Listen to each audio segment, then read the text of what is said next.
Okay. Where? Oh. Oh, come on. I just entered. My camera starts lagging. Okay, let's do that, right? Because this one is still coming soon. So yeah, that's alright. And my camera crashed. Come on, it was working fine till now.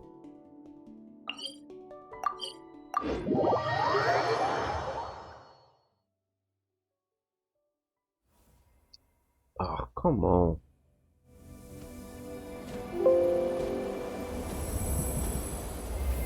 Okay, back. Right. Oh! Wow, I kind of pressed above What's here, that didn't sound? Seems like it's coming from that bridge. I? Yeah.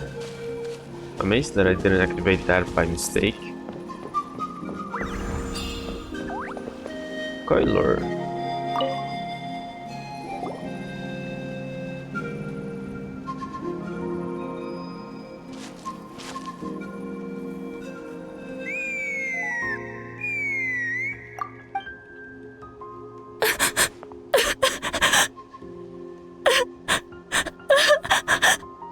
Oh no!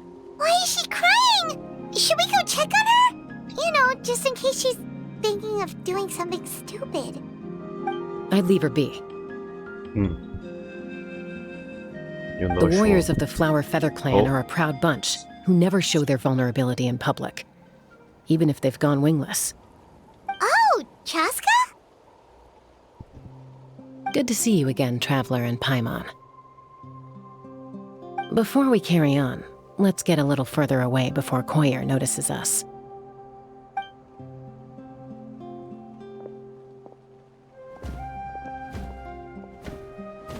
So, that girl on the bridge, Koyer, you said? Should she really be on her own right now? With the mental state she's in, it just seems risky. We don't know too much about her mental Don't worry. state. That's exactly why I'm here. Elder Alpa sent me to keep an eye on her. If she does attempt the unthinkable, I'll swoop in and catch her. I doubt it'll come to that, though. She's a fighter. A warrior, in fact. One who aimed for the sky. However despondent she might feel now, I'm confident she'll get through it. What do you mean, aim for the sky? Well, in the Flower Feather Clan, there's an elite flying squad made up of Kukasaur riders. But it's an extremely selective squad. To become a rider, you need to undergo a trial where you not only demonstrate mastery of the relevant skills, but also win the approval of the Kukasaurs. Very few candidates make it through the process. Koyer has spent years training for her most recent attempt, but unfortunately she didn't pass. So it's not hard to see why she's so upset. And when you mention going wingless, what does that mean? Sometimes, after multiple failed attempts to pass the flying test and win the Kukasaur's approval, people get so disheartened that they give up on their dream to soar the skies. They resolve to quit trying for good. We call those people the wingless. Do they get expelled from the tribe? What? No, of course not. Yeah, I They're thought still prized actually warriors. her Kukasaur died. We have a saying. Just as the Kukasaur treasures every feather on its body, so the tribe treasures each one of its children. This hits even harder in the wake of the war. All of our young warriors carry the future of our tribe on their shoulders. Besides, every Kukasaur falls from its nest before it learns to fly. It's practically a rite of passage. Likewise for the wingless, we always hold out hope that one day, when they're ready, they'll rekindle their dreams and keep trying. Until then, all we can do is quietly watch over them from a distance. Just like I'm doing now. Ah, okay. Paimon hopes she'll get back on her feet soon. Well, from the sound of her whistling, her confidence has been seriously shaken. No Kukasaur is going to respond to a call that sounds like that. Whistling. Yeah. People from my tribe call to their saurian companions by whistling or blowing a horn. So it sounds like Koyer was trying to summon a Kukasaur to practice her flying. But the Kukasaurs are an even prouder bunch than our warriors. They would never respond to a lackluster whistle like that. First she failed the trial, and now she's struggling to even summon a Kukasaur. That's only going to hurt her confidence further. And getting trapped in that vicious circle is the kind of thing that'll make people go wingless. Surely there must be something we can do to help. That's very kind of you. Koyer's flying skills are up to par, but mentally she's stuck in a rut. If she wants to return to the sky, she has to overcome that for herself. I'm going to lay low nearby, just in case she takes a turn for the worse. Let me give you a tour around the tribe once this is all over.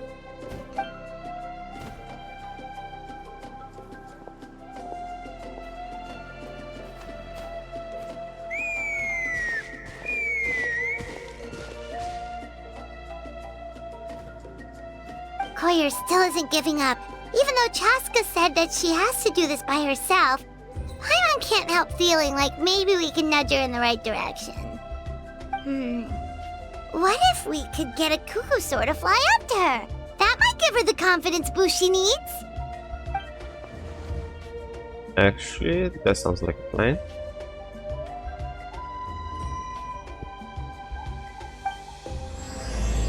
The Wingless One of Tlalocan.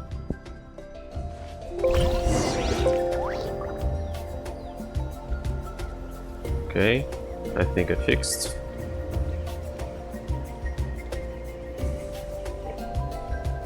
So we just get a quick start there.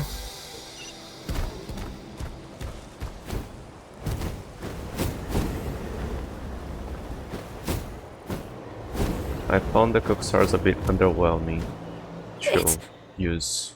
It's a Kukasaur! Oh my gosh! Is this really happening? I did it! I summoned one! I was beginning to think you'd all given up on me completely. Thank you. Oh, thank you! Looks like her mood slipped. Now to wait till she's not looking and pilot here. Excuse me? Would you mind if we did some flying practice together? Right now? I think I know where I went wrong in the test now. I need to maintain a higher speed on my turns. So, I just gotta practice my bell tail slides and split S maneuvers. Actually, this sounds complicated. I'm out of my depth. It's too dangerous. Also, I really want to try some stall turns and cobra maneuvers. Well, would the Cookstar know what those are just by name? Doesn't she have to guide the Cookstar, so it actually should be kind of fine, just following her lead. Correctly, I've never even carried a passenger, let alone while doing all that. I need to get out of here. Huh? That sounded like a whistle. Is someone else trying to summon a Kukasaur? Now's my chance. Hey! Wait! Wait!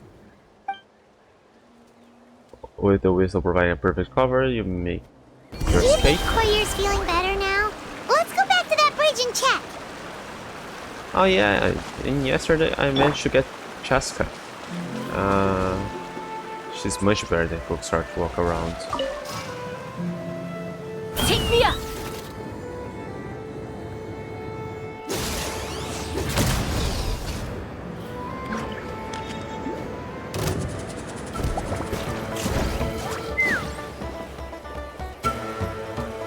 Chaska! I summoned a Kukasaur! They do still respond to me after all! Although, unfortunately, someone else summoned it away again before I had a chance to go for a flight. Oh, really? That is unfortunate. But if you can do it once, you can do it again. Keep at it, and you'll pass the trial eventually. Shouldn't they have You're right. their You personal know, Cookstar? I almost thought about giving up, but I'm glad I didn't.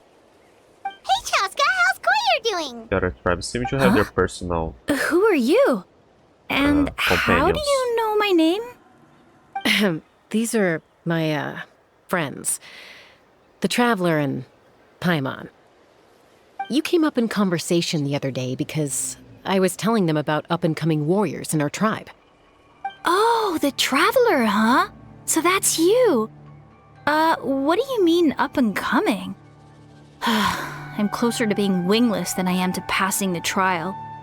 Anyway, we haven't met before, have we? You look so familiar somehow. That makes no sense. I was possessing a Futsar. It didn't Maybe look you saw like him in the me. stadium? Or anywhere, really. He's been all over Natlan lately, so it's not surprising that you've seen him around. If you say so. Yeah, that must be it. Koyer, Chaska.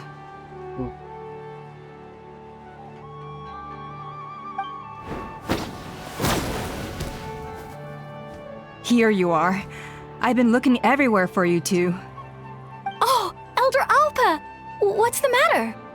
I thought I should tell you myself. We're going to redo the flying trials. Redo them? How come? This is so unexpected. And I can't believe you came out here just to tell us that in person. It's embarrassing to admit, but due to time constraints, we didn't do a proper inspection of the arena before the last round of trials began. Then we started to notice many candidates performing worse than expected. So we redid the inspection afterwards and found a number of issues which likely impacted candidate performance. This was entirely our mistake, and I apologize unreservedly. I know it doesn't make up for it, but I thought bringing you this message in person was the least I could do. Oh, okay. Chaska, these people you're with, are they the Traveler and Paimon? Huh? You've heard of us? Everybody heard of us. I have indeed. Gathering intel is an essential part of being a warrior. Plus, you've already made quite a name for yourself in Natlan. Actually, I've been meaning to invite you to enjoy our tribe's hospitality for some time. Hospitality?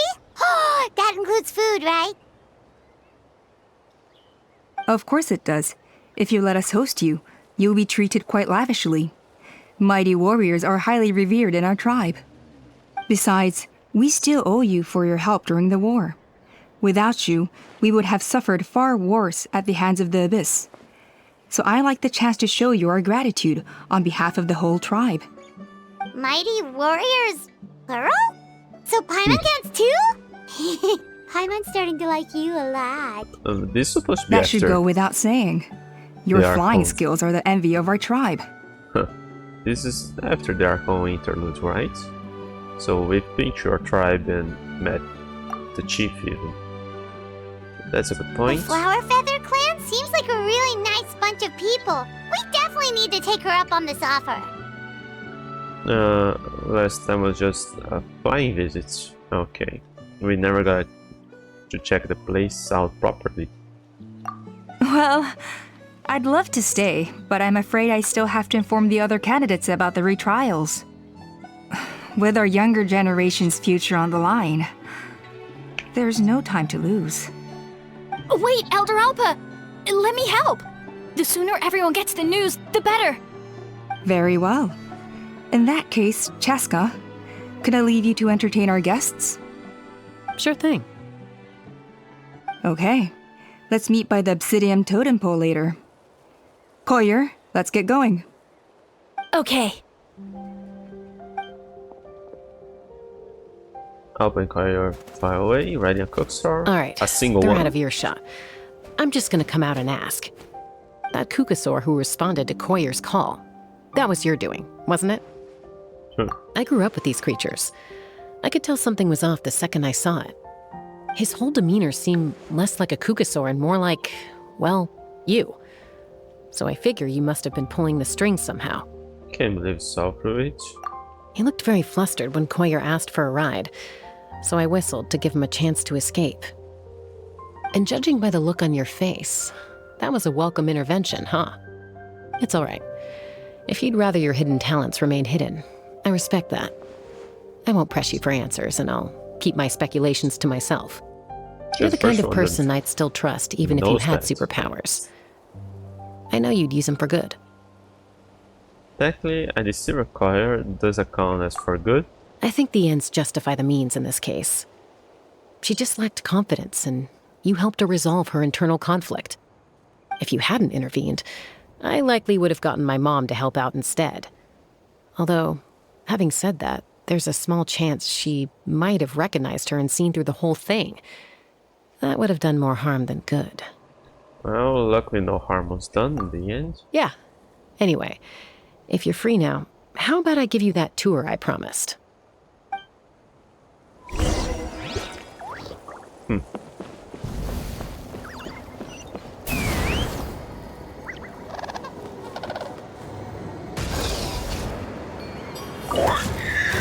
Oh, sorry.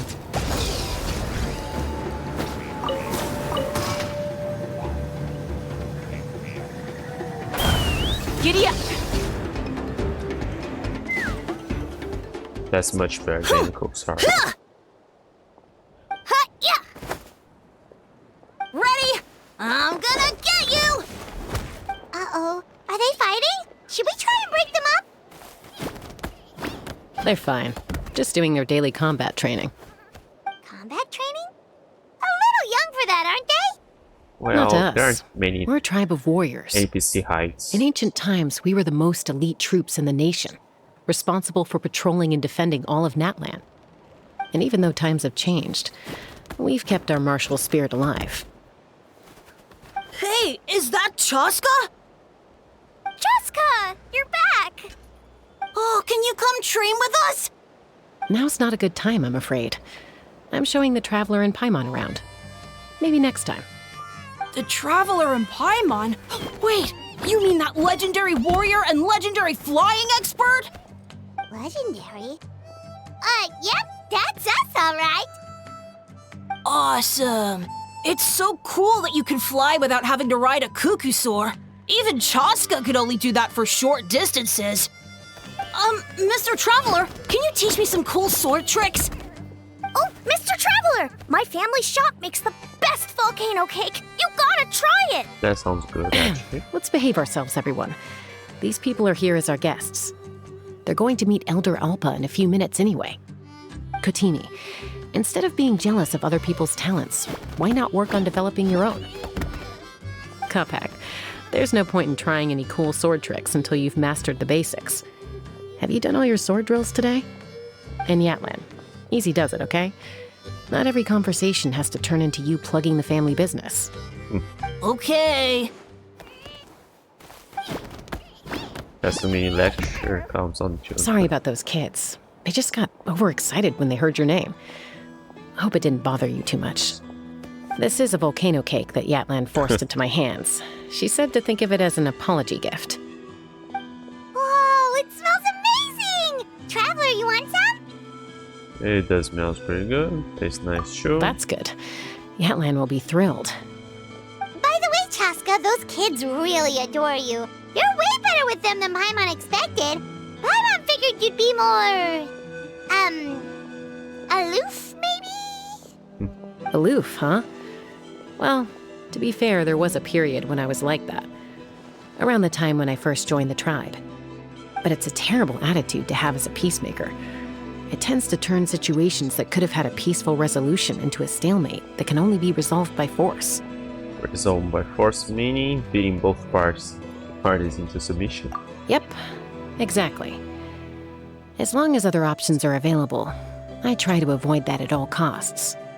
Someone once told me that peace imposed by force will crumble in a matter of days. But peace achieved through genuine dialogue actually benefits both sides, even if sometimes the parties are only willing to negotiate because they're both armed to the teeth. That's true. Hey, Chaska!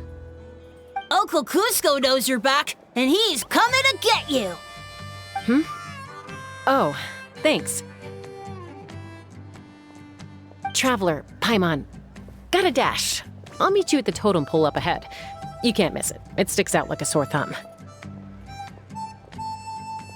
Wait, are you running away? First rule of conflict resolution? Grab the fan and run before the you-know-what hits. Trust Chaska to make even running away sound cool. Sorry about this. Just stall him for me, okay? I'll explain everything later. Who is this guy? Coordinated Chaska splitting up.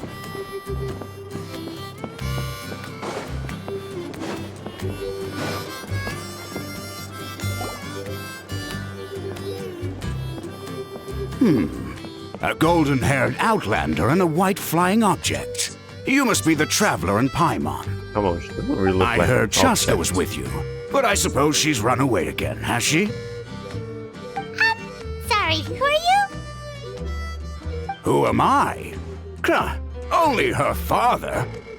She's supposed to go for a checkup every 3 months to see how her abyss condition is doing. We both agreed on it. But she's already missed 3 checkups this year.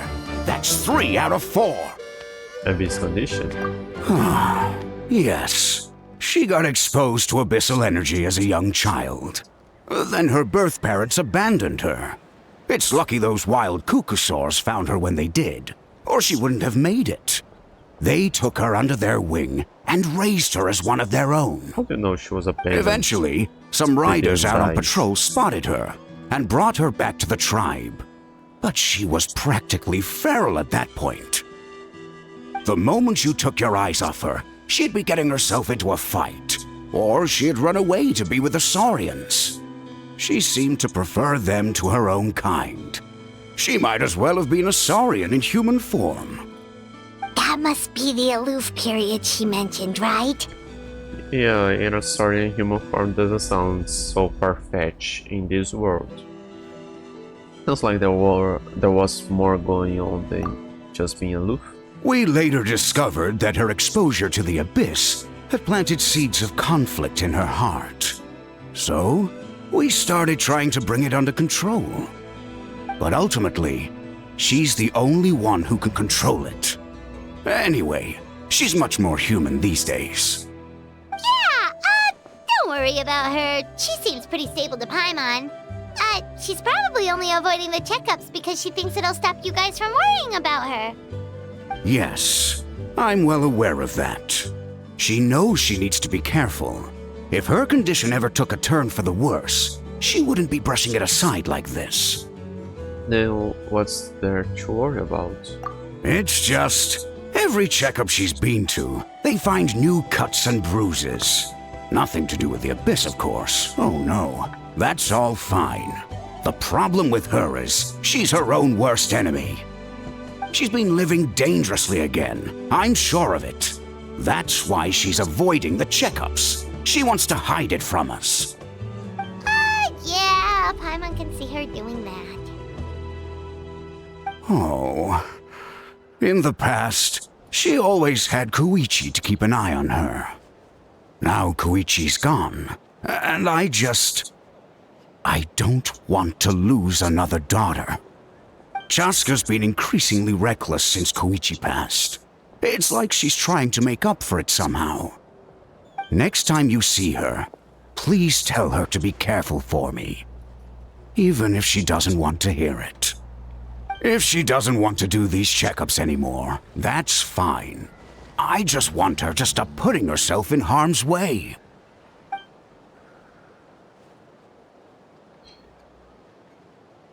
The other Tribal Chronicles weren't all about Vision Bearer, just the last part. Cusco rambles on about Chaska and Koichi. You patiently listen until the bitter end. Whoa, where did the time go? We should be back up with Chaska before it gets any later. To get to the totem pole, we need to head north, right? I'm sorry. I didn't mean to keep you so long. I don't get to talk about my daughters much. Once I got going, I lost track of time. I should be getting back to work now. So, oh, Chaska. Help me talk some sense into her, won't you?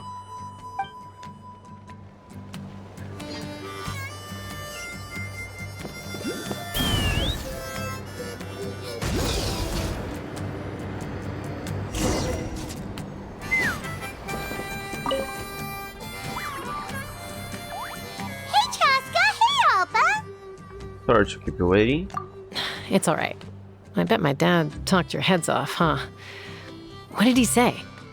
That you used to run away from home nearly every other day, and that nearly half of your peers got beaten up by you as a kid. I was sometimes a little impulsive back then. That's putting it mildly. The memories.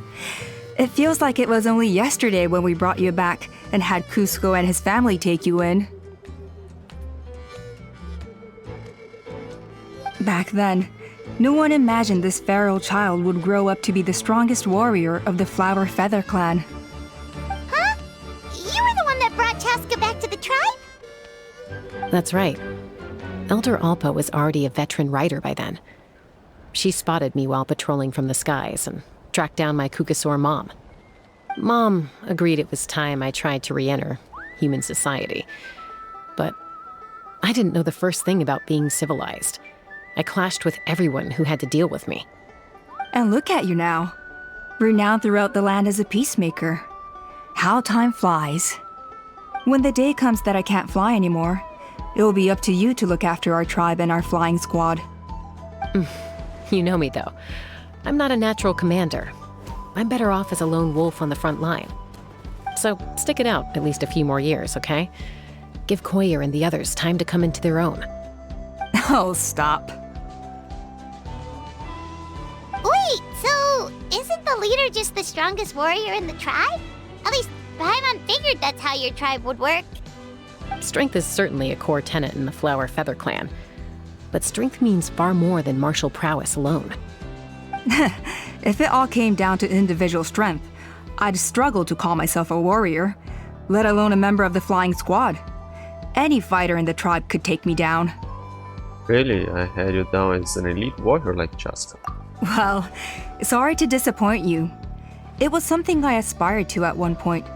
So much so that I went adventuring in the Cinder City, Natlan, to try and prove myself. But it was foolish of me. I wasn't ready. I came back empty-handed and seriously injured. The fact that I survived was something, I suppose. But after that, I never seriously considered myself a strong fighter. And yet, you still managed to become the leader of the flying squad, thanks to your experience and determination. All while battling those old injuries. Don't you think that's a display of strength in its own right? Let's shelve this discussion for now. Traveler, Paimon, there are some simple refreshments on the table. Please help yourselves. There's a table. Paimon was waiting for that part. Where there's a table? Didn't you just gorge yourself on a whole bunch of volcano cake? They were for the snack stomach. The refreshment stomach still has plenty of space. Paimon may actually have more than one stomach. Paimon is so full. Well, if you're enjoying our hospitality, feel free to stay with us as long as you like. Elder Alpa? There's, something's come up.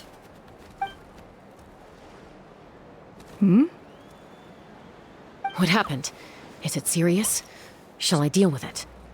It's... Some merchants showed up, not from our tribe. They said they're here to discuss some potential collaboration with us. Why now?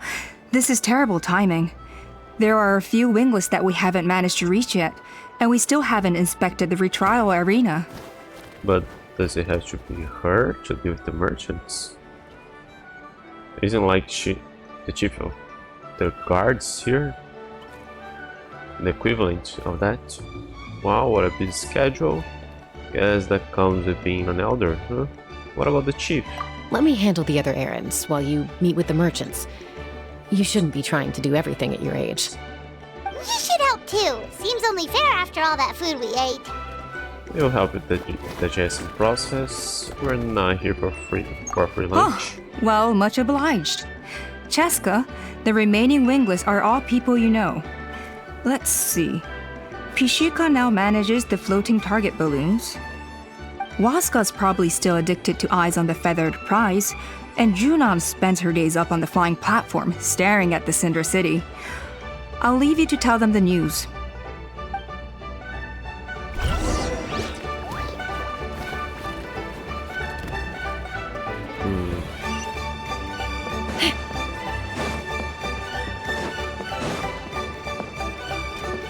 Chica.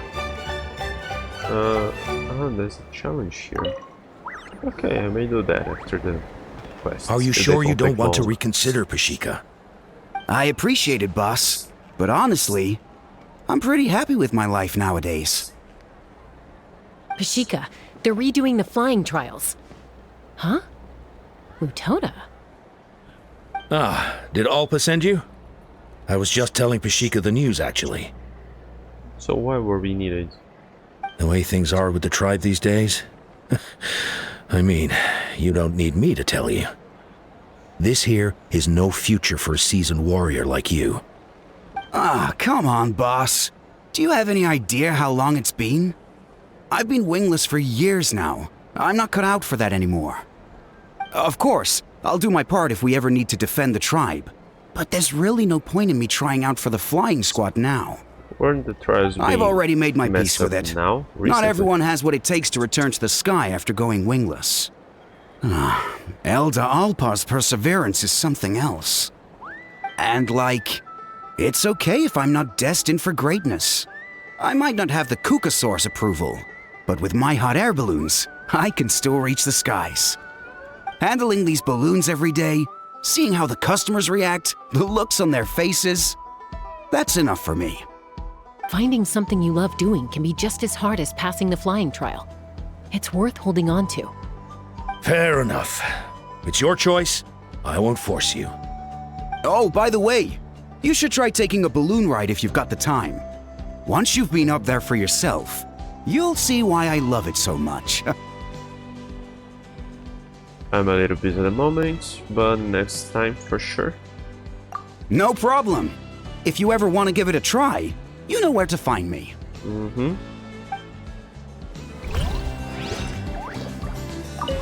I didn't realize Chaska was out delivering the news. Looks like Alpa's finally learning how to delegate. Yeah, we kind of offered. Okay, I don't think I can actually talk to you. I guess can check here. No. Ah, okay. Ziania. 20 points. Is that Ziania? Yeah, I'll talk to her later here when I'm going to do that.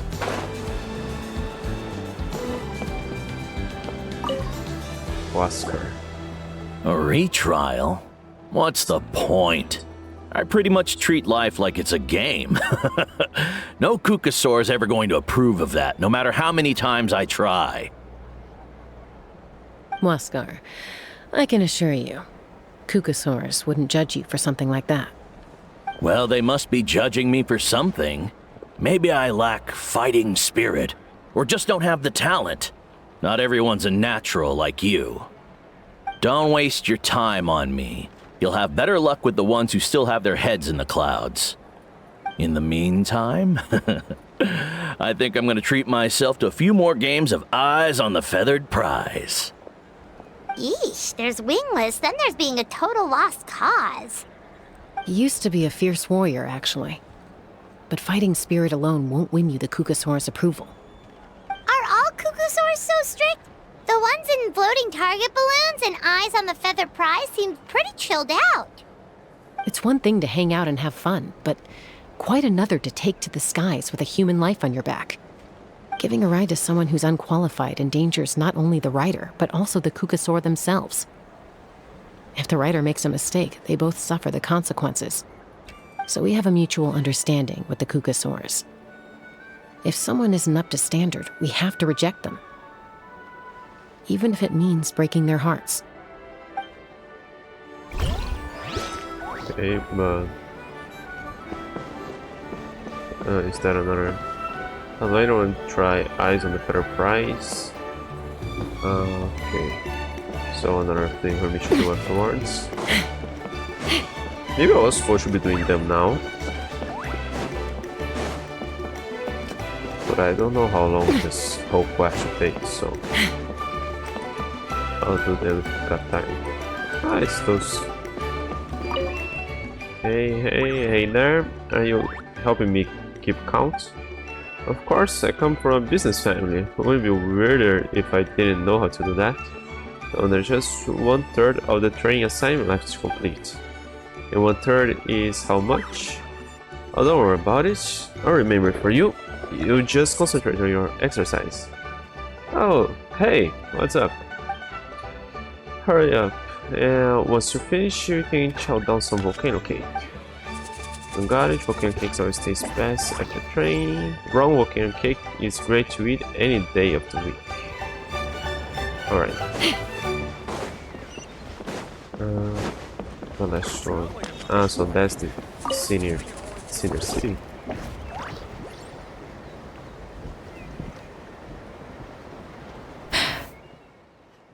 I don't know. I'm waiting for you guys. Gazing out at Canatlan again, huh? Chaska? What are you doing here? Is something up? The flying squad is hosting retrials again soon. Want to give it another try? Maybe you're forgetting the definition of wingless. I've failed so many times already that I've decided to call it quits for good. I'm done.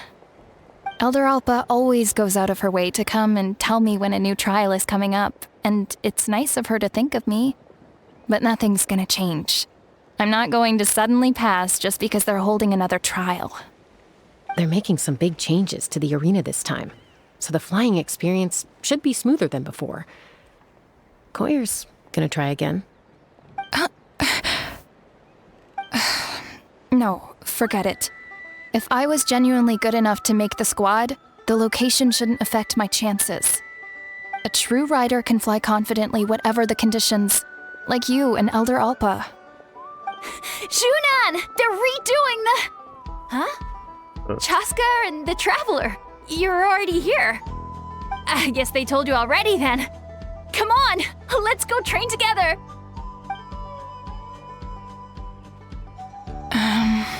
I'm gonna sit this one out. What? Why? But you've always looked up to Elder Alpa. She went wingless after her injury and spent years drifting. But even she came back and made it in the end. If she can do it, why can't you? I mean, I don't have that kind of perseverance.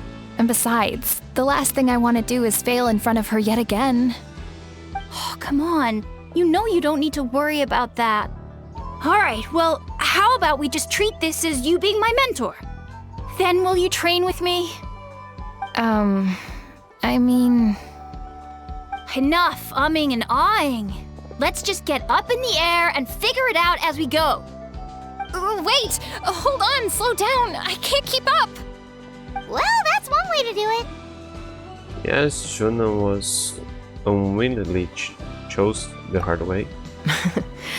They've been best friends since they were kids. If anyone knows how to get Junan out of a rut, it's Koyer. You helped Koyer deal with her internal conflict, and now she's done the same for someone else. You know, people often talk about how one conflict leads to another and so on. But sometimes in life, things spiral in a good direction instead. Yeah, it doesn't seem we were needed to tell the guys about the trials. We've notified all the wingless on the list now, right? Where to next? The trial arena.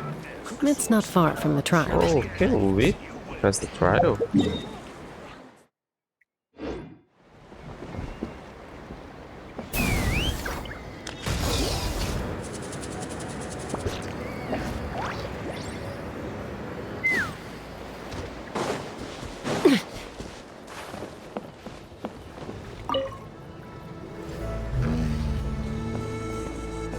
Oh, hey there, Chaska. Did Elder Alpa send you? Yeah, she's got other things on her plate right now. How are things looking here? Well, the inspection revealed numerous blockages all over the trial arena. It looks like they're the result of ley line disorders caused by repeat abyss invasions. Theoretically, we just need to clear those obstacles, and the arena will fill up with gaseous phlogiston again. But that's proving difficult to achieve in practice. for all sorts of reasons. Why don't you head on down and check things out for yourself? Feel free to ask the staff for more details. Alright, just cleaning up duty.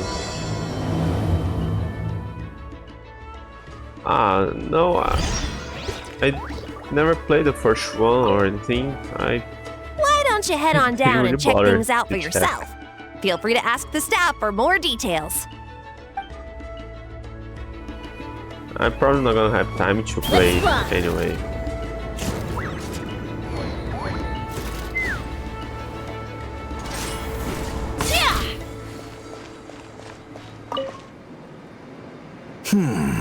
I think it should be possible to clear this spout with just a few hard hits. But there are signs of strange life in here. Meddling with it might be dangerous. Lava. How's there? Oh, wait. Why did they change?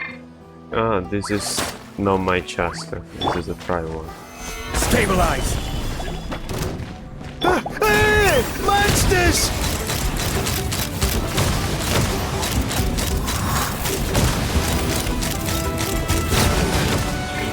Yeah, I'm not great yet. It should be great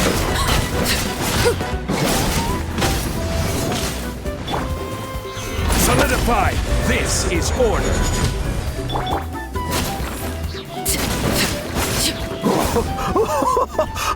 I thought I was done for. Oh, this spout should be good now. Thank you very much. Just I thought I. Where now?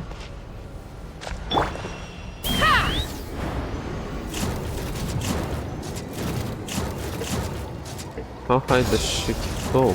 Oh. Let's fly.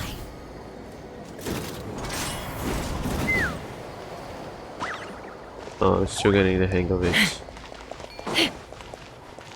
Take me up.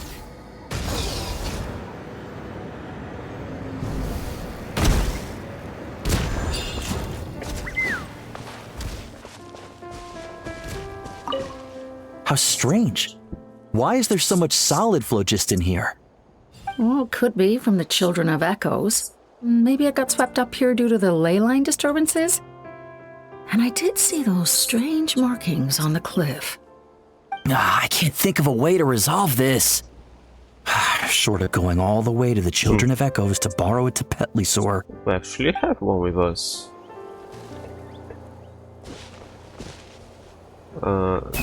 Does that? That works.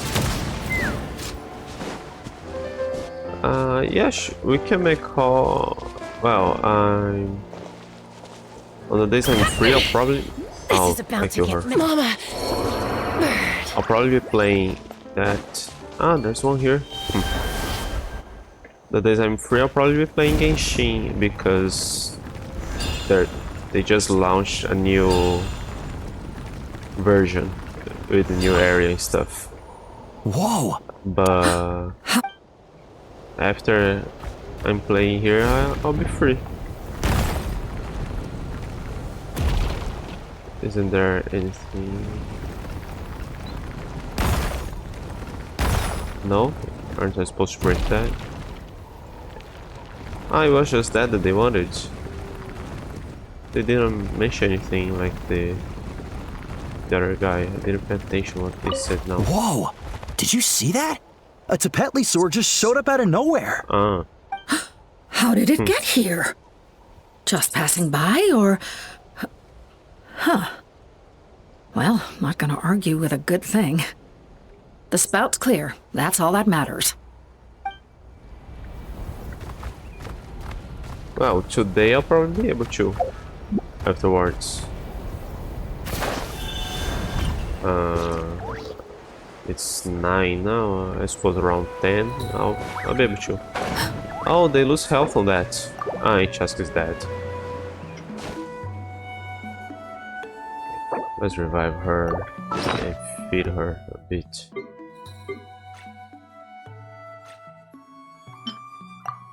I didn't really notice that thing. Doesn't hurt her, does she? Let's fly. No.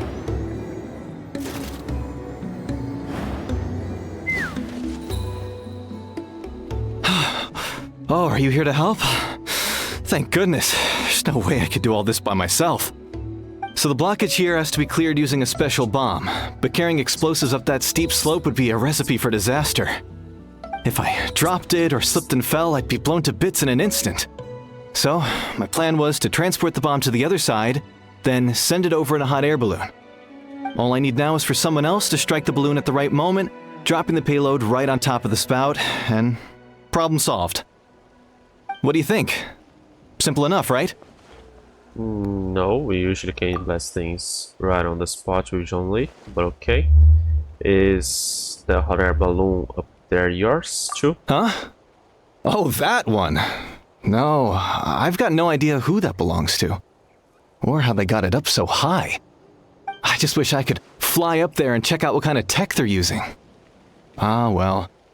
Getting the trial arena back in order is more important. I'll head over and set up now.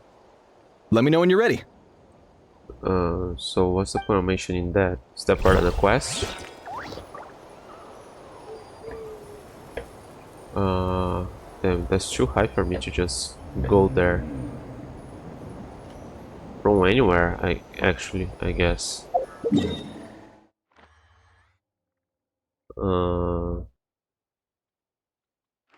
Yeah, I don't think I'll be able to get there from here.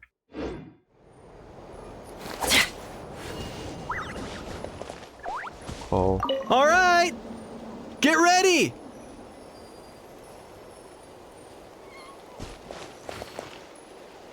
What exactly am I supposed to do? That. Okay. Set another one. All right! Get ready! All right! Get And ready! restarts. Okay. Just checking. Stabilize. That doesn't work. Okay.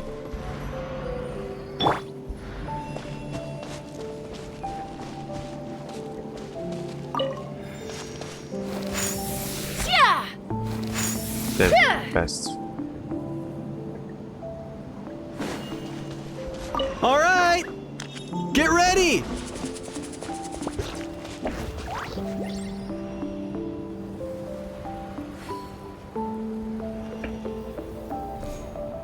Take me up!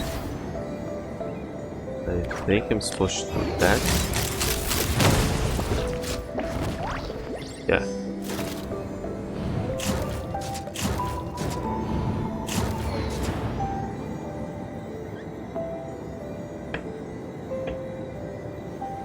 Yeah, that's way too high. Let's fly!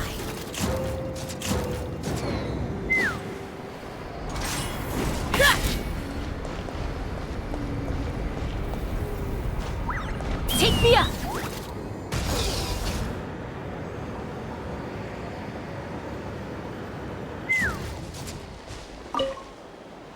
From this angle, you can see more clearly just how high up that hot air balloon is. I wish I knew whose it was. Yeah, what's up mentioning that? It doesn't seem to have anything to do with this quest. They don't usually mention things not related.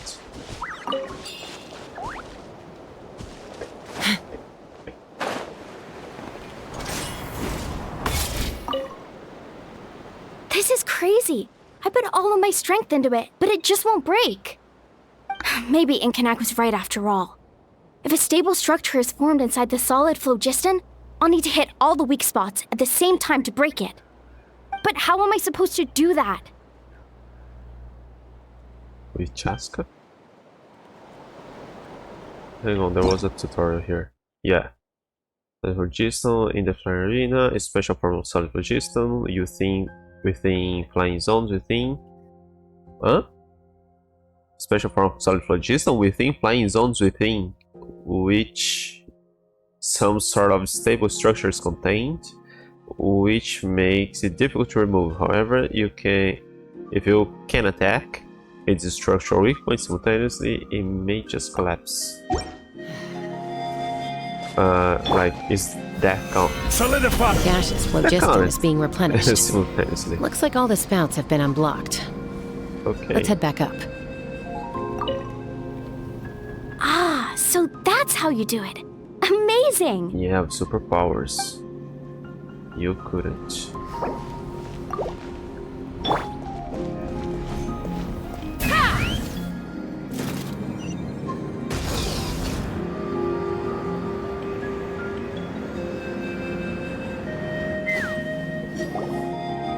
Wow, you took care of everything in no time at all. Incredible work. Now we just have to wait until the gaseous phlogiston is fully replenished. Then we can kick off the retrials. Actually, Inkanak, I'd like to do a test flight first, just to make sure we're not missing anything. Could you arrange that for me? Huh? But you only just finished getting the arena ready. There could still be other hazards we're unaware of. So All the better more reason to test have flight. me test it out. Think of it as another inspection. I guess you're right. With your flying skills, you won't be in any serious danger, even if there are hazards we overlooked. The conditions in this area seem a little unstable, but a test flight is the only way to catch any lingering issues. All right, I'll get things set up for you. Just let me know when you're ready.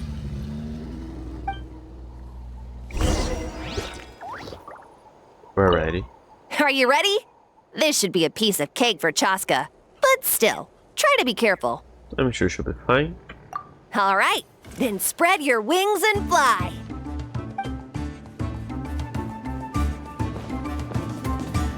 Take me up!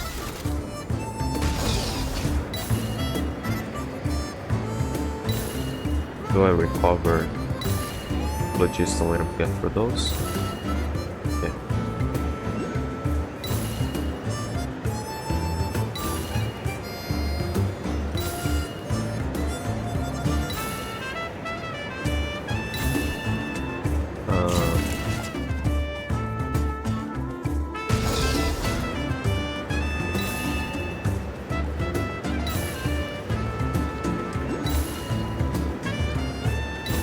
That's much cooler than the Spirit Waves.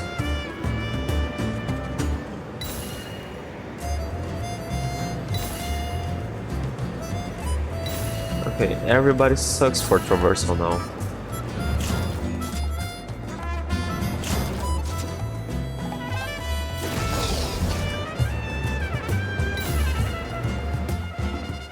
And they just dropped my character prop there. Was amazing. Paimon couldn't take her eyes off you. So, any further issues with the venue? No, nothing major. Give it a few days, and we should be able to conduct the trials. Help! Help me! You're from the Flower Feather clan, right? Please, come quick, you've got to help us! You are near Catch your breath first. the What's the situation? tribe location. We got attacked by a Kukasaur. Yeah, My that? friends are still stranded in the middle of the road with the goods we were that- transporting. Yeah. Please, I'm begging you, save them! Huh? Are Kukusaurs really that aggressive? Do they usually attack groups of people unprovoked? When we get close. Not in my experience, but there are exceptions to every rule. Let's go check it out.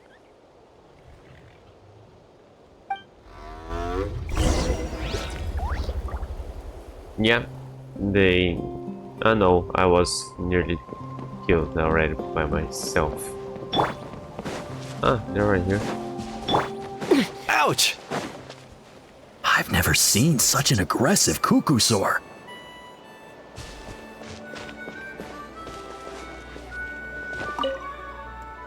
Ouch! I've never seen such an aggressive Kukus. I thought you guys would mention something more useful.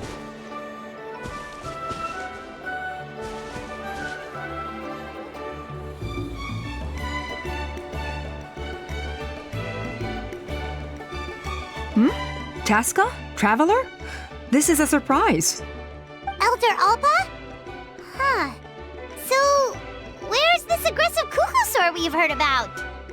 Already flew away. Looks like it backed off once it realized that reinforcements were coming. So why do you think it attacked these people in the first place? Was it after the food? No. These merchants are even transporting food. Ah! Thank goodness! The phlogiston wings are intact! Phlogiston wings. Thank you so much for coming to our rescue. These phlogiston wings are our most prized goods. If anything happened to them, it would ruin us. Wait a minute. Are you the merchants that were looking to collaborate with us? Wormy told me about you. Yeah, that's us. So I take it you're Elder Ulpa? We'll be speaking to them I am. for a long time now. You must be exhausted from your journey, not to mention shaking up from the attack. Let me bring you back to our tribe to rest. We can talk business after you've recovered. But Elder Ulpa, what about the Kukasaur attack? Well, our guests here weren't seriously injured, and their goods are intact. Perhaps that Kukasaur was just having a bad day. There are so many of them around here. You'd expect something like this every once in a while. I don't think we need to pursue it any further. More importantly, how are the preparations for the flying trials going?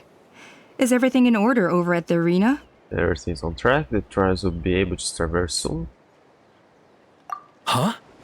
Did you say flying trials? What a coincidence! Sounds like a perfect use case for our phlogiston wings. Could we get phlogiston You'll be wings for pleasantly everybody? surprised by what they can do. Oh, really? Now I'm intrigued. This will probably be a bad thing and they'll try to Well stop then, that. let's but forget all about that this would be good for Kukasaur every attack for now. character to move We like have some Chaska. serious business to discuss. Just put a little burst on their gliders. So that's it? That all went smoother than expected. Well, guess we better get going. Huh? Chaska? What are you looking at? A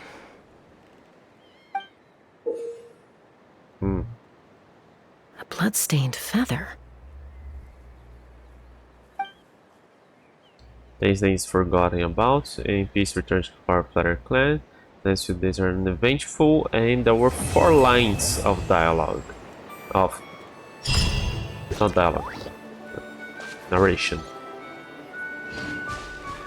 The Flower Feather Clan should be about ready to hold the new flying trials by now. Let's go check it out. Yeah, they're like tiny jetpacks. We should put that on everybody's wings. And make traversal better for everyone. They are capable of that. Hang on, that's the third part away of the thing? Yeah. Alright. No, come on. That isn't really marked. It's nearby. Okay, it just wasn't attention there. Let's fly.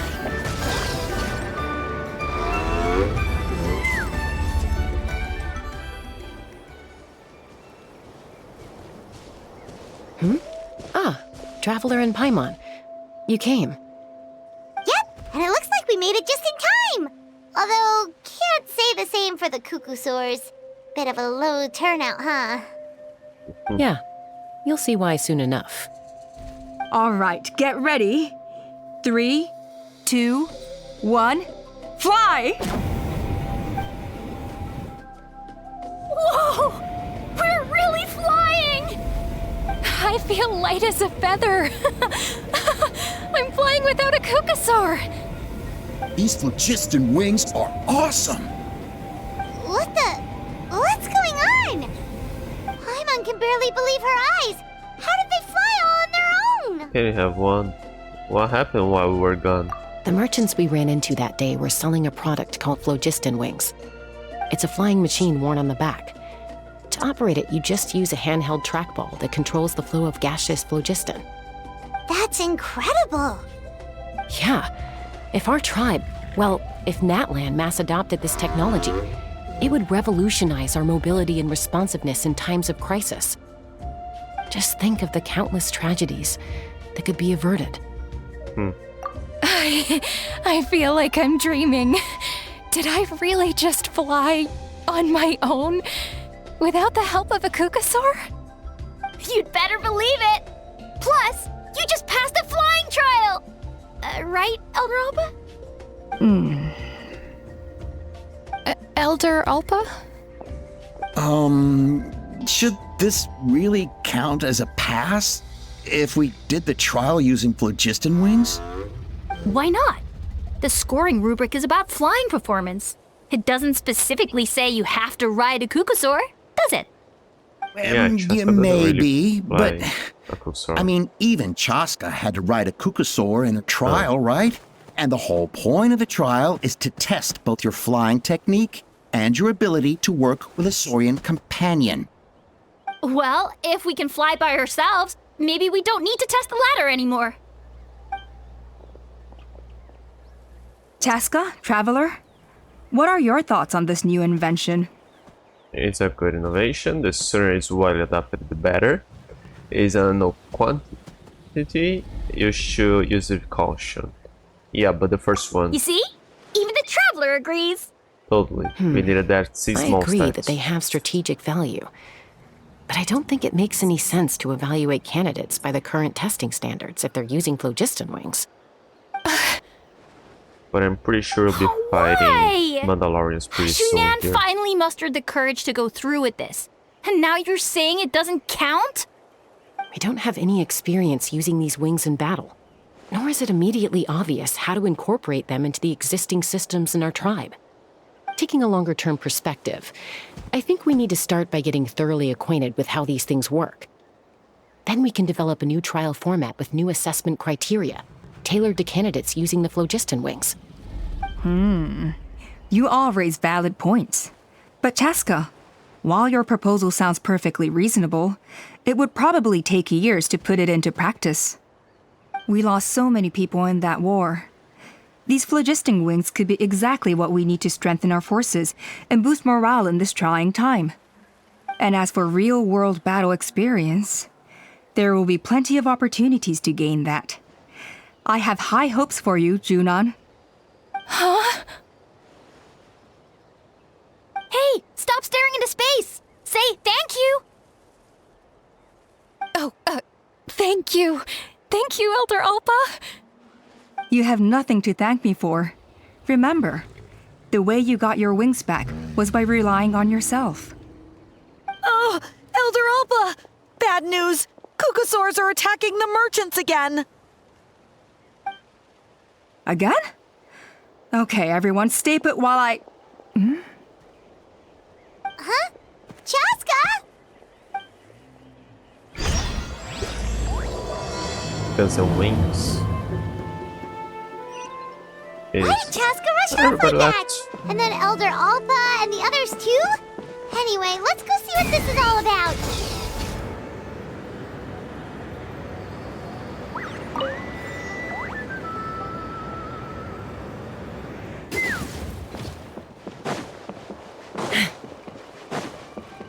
They're farther now.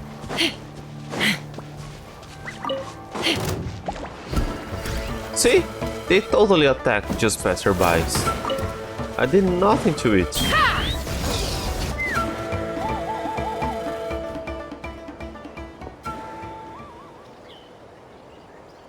Oh, it's back! It found us again! Run! Get out of here!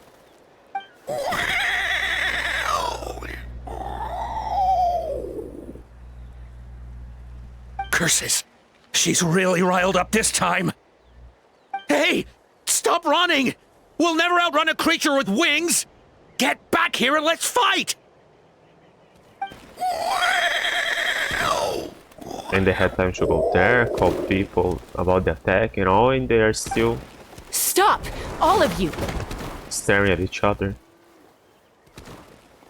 Is that her Chaska! mother? Oh, wonderful!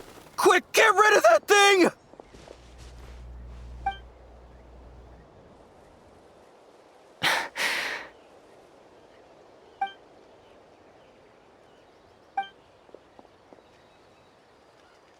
What's going on? Why isn't she doing anything? So it really is you. Sister. Oh. Wait, sister? That Kukusaur is Chaska's sister?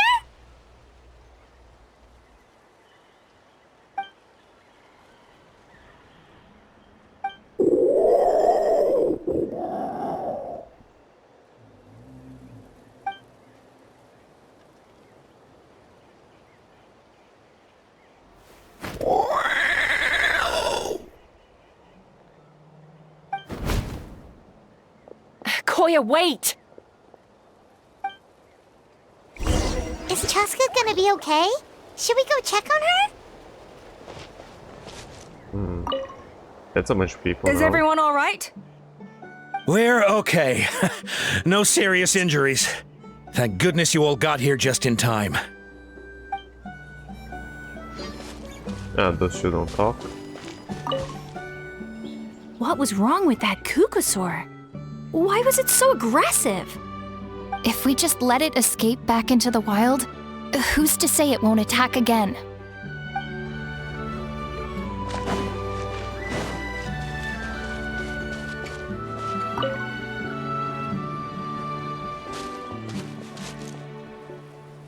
Chaska, are you okay? I'm fine. Sorry for making you worry. You're not going to keep following her. No point. She's an expert at hiding her tracks. Once she's shaken you off, you'll never catch up to her. At least, I always used to lose to her at hide and seek when we were kids. When you were kids? Well, yeah. You know I was raised by Kukusaurs. Anyway, she and I grew up in the nest together. Her name's Koya, and she's my big sister. We played together all the time, chasing each other through treetops or mountaintops. It felt like it would go on that way forever. Until the day I was sent back to live with the humans. It's weird that she has a Not name. all Kukusaurs are friendly You towards probably people. didn't know how to speak. Koya, for instance, she's fine with me because we grew up around each other, but she's not fond of other humans. When Mom decided to send me away, Koya strongly protested, and after I left, she became more and more reluctant to interact with humans. Maybe she thinks that humans stole you away from her. It's a possibility, but in any case, we still stayed best friends at first. I had a hard time adjusting to life in the tribe. So whenever something went wrong, I'd run off into the wild and vent to Koya.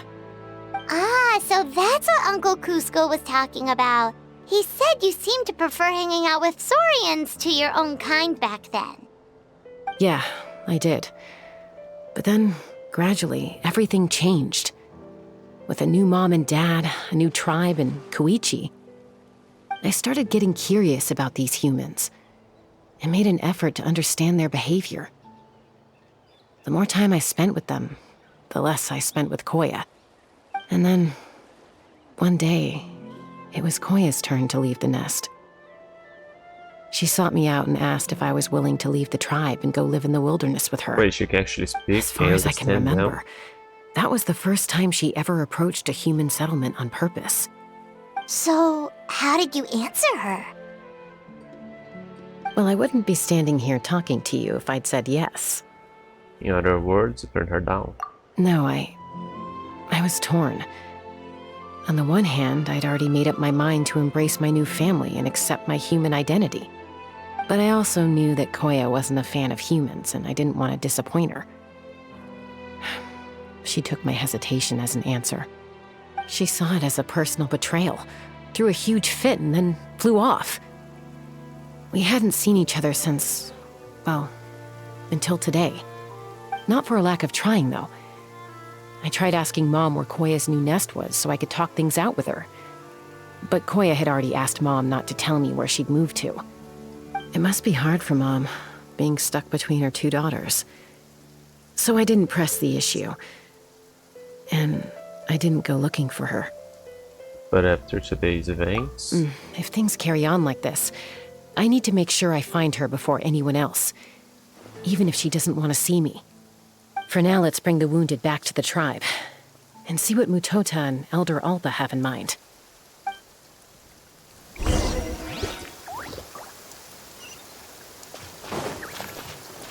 talking. What was wrong with that Kukusaur? If we just let it escape... Okay, same thing.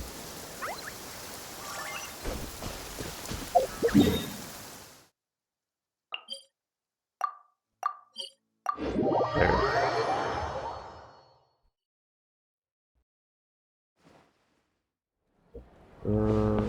Is there any Kukusaur with names around that we should be able to talk to? When possessing Kukusaur. Because I wanted to check if there's some there. If she can speak to them. Oh yeah, there's some, but they're part of the game. Yeah.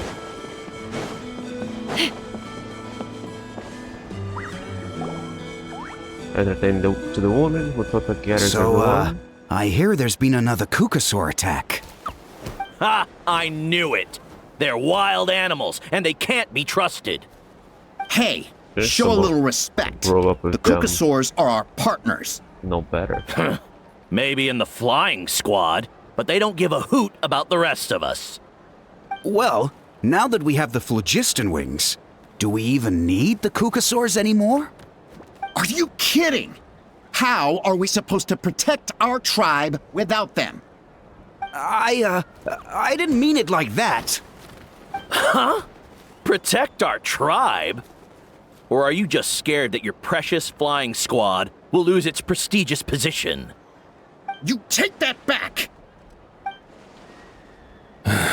Things are changing so quickly.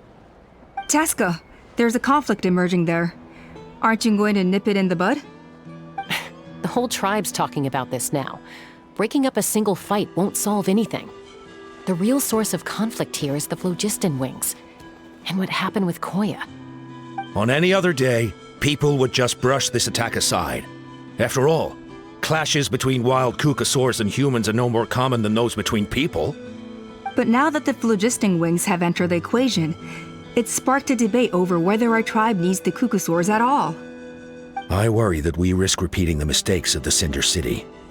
Back then, Lord Ochkan's hatred of the Saurians nearly destroyed the peace forged by the Pyro Archon. Chaska, to prevent things from deteriorating further, I'd like to task you with restoring peace to the tribe. I will.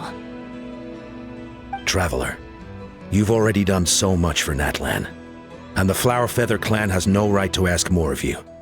Say no more. I mean, it's a quest. Fast with a brain. Flower Feather tribe are my friends. Looks like I was making a mountain out of a molehill. And don't forget about Paimon. Just leave this to us. This whole situation has unfolded so quickly that it's put us on a back foot. To tell the truth, it makes me a little suspicious. You think someone might have orchestrated all this? It's possible. Leave it with me. I'll look into it. Also, Chaska, could you try to keep a low profile while you're out there digging around? We don't want to give our hand away. I'll do my best. Okay, so where should we start? This all began with Koya's attacks. If we can find out what led her to do it, that should give us something to work with. But will she even talk to us? Unlikely. Given how she reacted when I showed up, I don't think she's forgiven me. If you want to resolve a conflict through dialogue, sometimes you need a third-party facilitator. Let's go see my mom.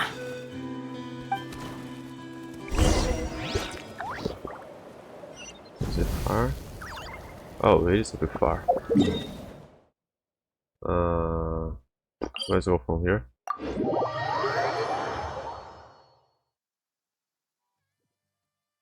Rain. My hair and feathers are gonna get soaked. Time for some preening when I get back.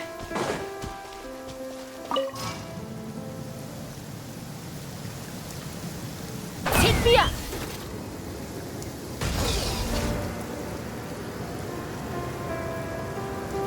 Oh, she's gonna fall.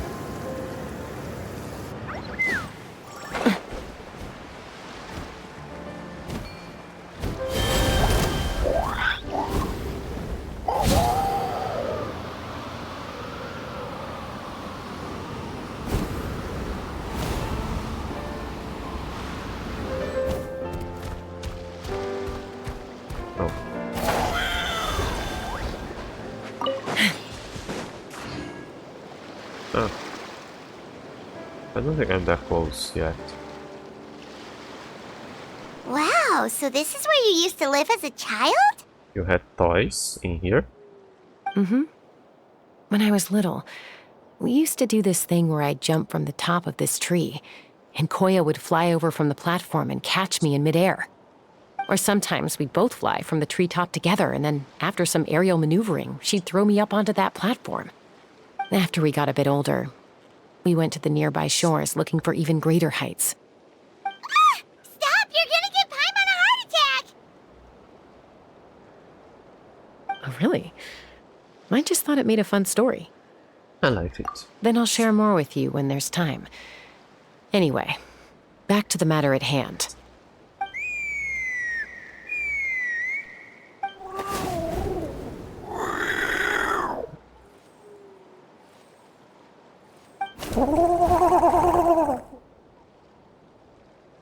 Hey, Mama Bird, I'm back. My last visit was only a week ago, wasn't it? See? I visit you more than I visit Papa Cusco. I brought a couple of friends with me. These are the Traveler and Paimon. Traveler, Paimon, this is my mom. Her name is Chimpu. In the human tongue, anyway.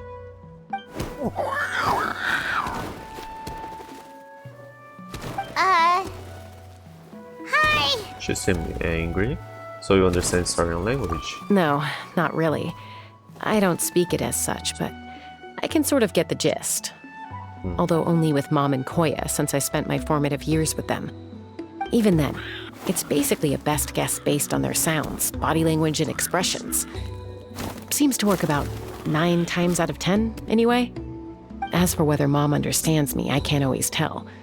But somehow we still manage to communicate. Call it the family bond, I guess.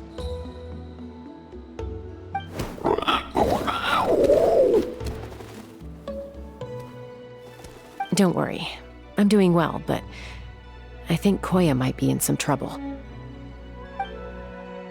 Chaz explains the situation to Chimpu through a series of gestures. I know she's never been a fan of humans, but she's never deliberately attacked them before either. What's behind this sudden change?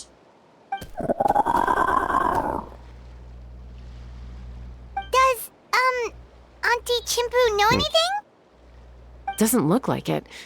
Koya hasn't visited her in a long time. Then, could you please tell me where she's living nowadays? I really need to talk to her. If this animosity between her and the tribe continues, then the next time there's an incident, I don't know if I'll make it there in time.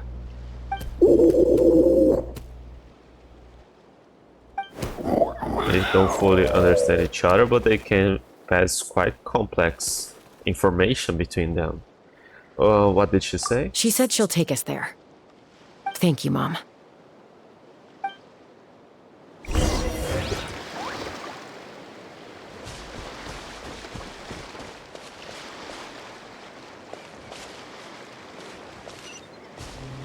Oh, that's far.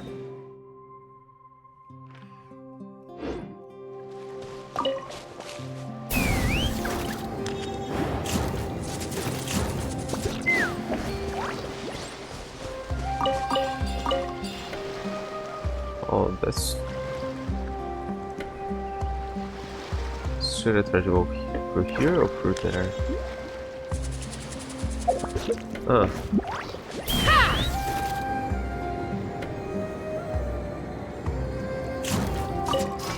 Take me up! Ah, there goes. Okay.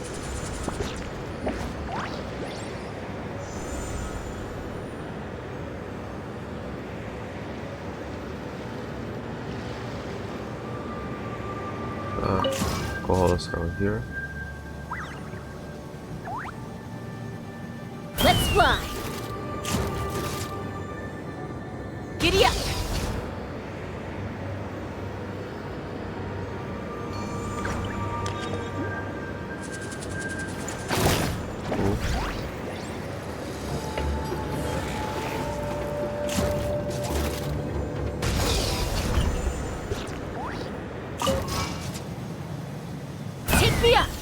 I suppose we can get not there now.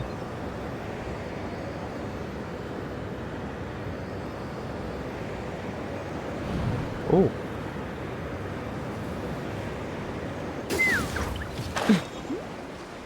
Oh, can you change her wings?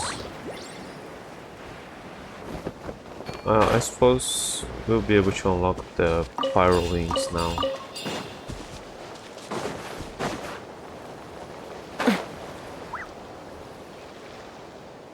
Not now, but it is available for us to unlock them. This is a really remote location. Guess she was trying to get as far away from humans as possible.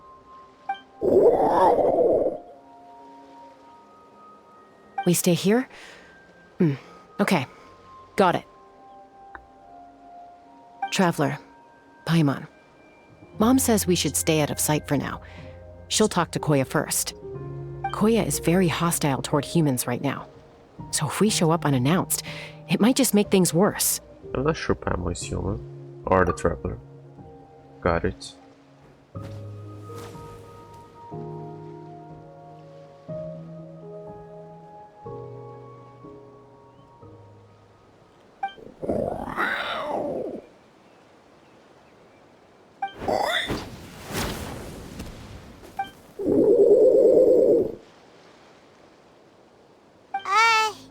Any idea what they're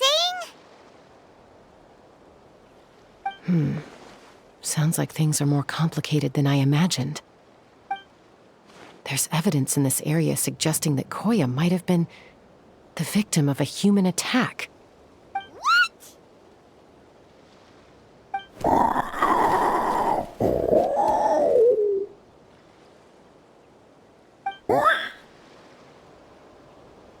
No! What's wrong? It's Chime, Koya's child. The attackers kidnapped her. They came over the sea, under the cover of night, and they took Chime. What the heck? Who would do such a thing? I searched day and night, and finally found them. When she says them, does she mean...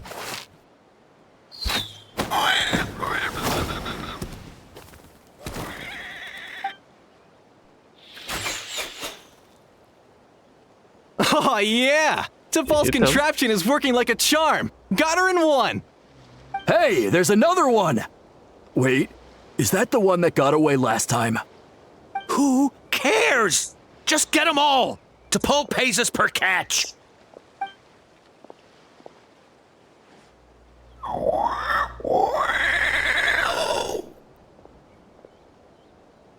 Should we go beat them up? That took a while. Chaska? How do you get here? Quick, stop her! Don't you even think about... Oh, already? Oh yeah, there are fighters. I should have waited a bit longer for them to talk. Don't come any closer, or I'll... Go, Phlogiston Wings! Take me out of here! Uh-oh, looks like it malfunctioned. This is bad. Mom and Koya are already injured. And if that thing explodes right next to them... Help! Elemental energy suppresses it! Please, someone! Get back!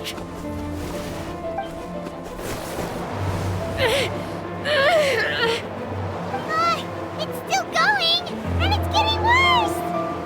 Guess we need a more permanent solution. All right then.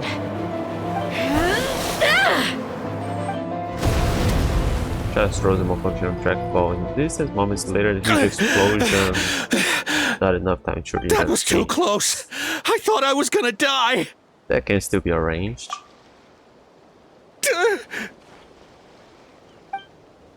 Answer us honestly. Were you the ones who attacked Koya before?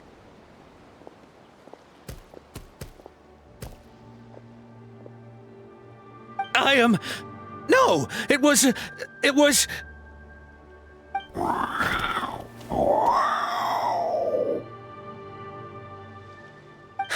Well, she says it was you. If you still want to deny it, we have our ways of making it talk. Just tell me, who sent you here? It was Topal. He told us to catch all the wild Kukasaurs we can find. And He also said that this Kukasaur has become a thorn in his side, so he needs dealing with urgently. T'Pol? Huh. Sounds familiar. But where from? So where is he now? Well, he tends to send his orders in writing. He pretty much never communicates with us in person. When he does, he wears a mask to hide his face. And whenever we trade Kukasaurs for phlogiston wings, we deal with his henchmen. Oh, So yeah, you didn't I find even that make those familiar as wings? well. But I think about Paul from All we Star did Trek. was slap some labels on them and transport them over here, to make them look like they're imported. To make it harder to trace their origins. Why does he want you to catch Kukasaurs? I don't know, honest! Well, that's mighty convenient, huh? What about if I held a gun to your head? Would that change your answer? No need. I'm sorry. I'll tell you everything I know. T'Pol doesn't tell us much, but he always stresses that he wants them alive. So that gives us some clues. This is just a best guess, of course, but we suspect that the gaseous phlogiston stored in the trackballs is drawn directly from the Kukasaurs. What?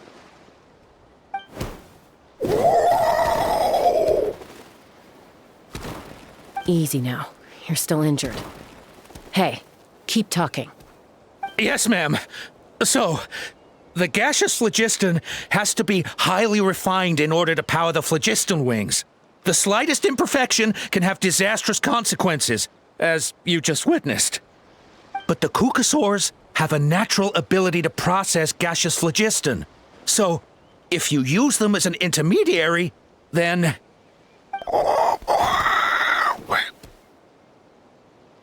That's enough. So the Kukasaurs you took, where are they now? T'Pol should have them.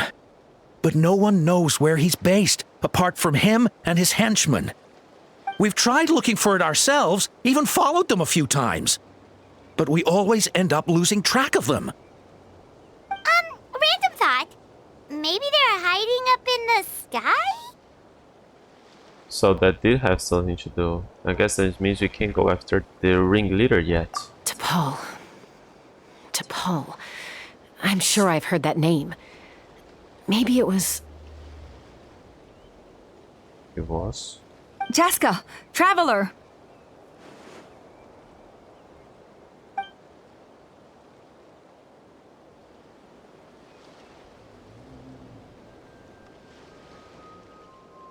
That voice! It's Oppa!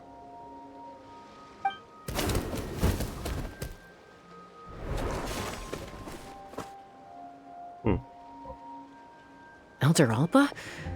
What brings you all the way out here?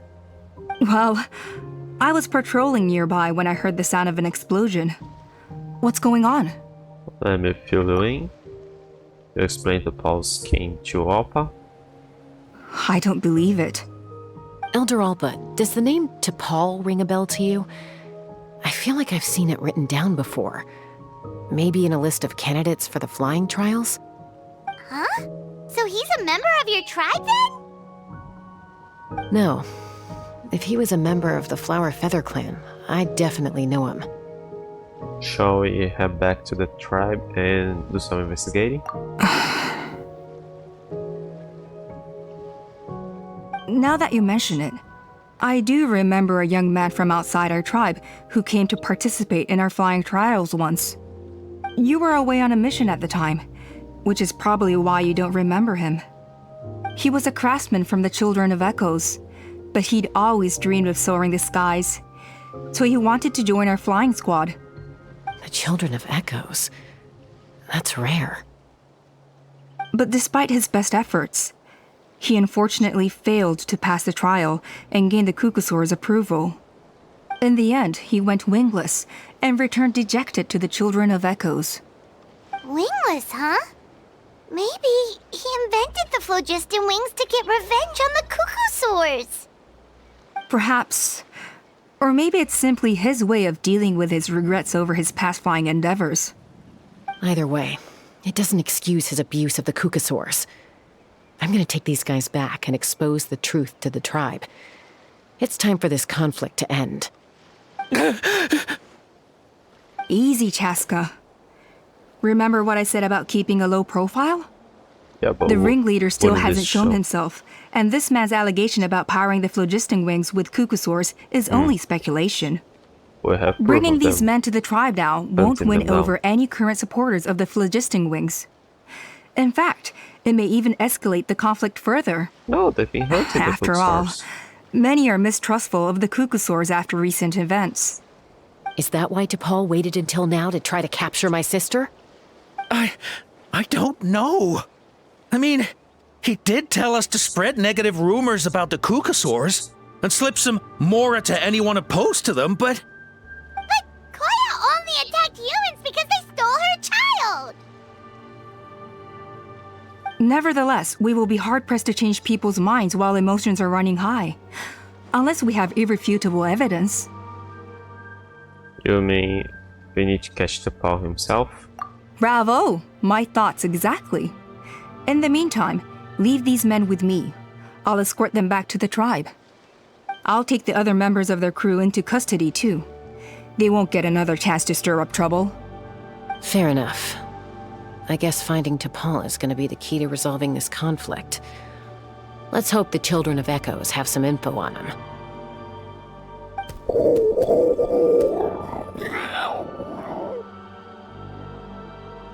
Sorry, whatever it is, it'll have to wait till this is all blown over. I have to fix this situation before it spirals out of control.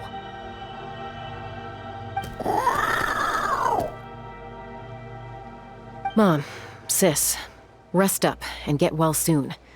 I gotta fly.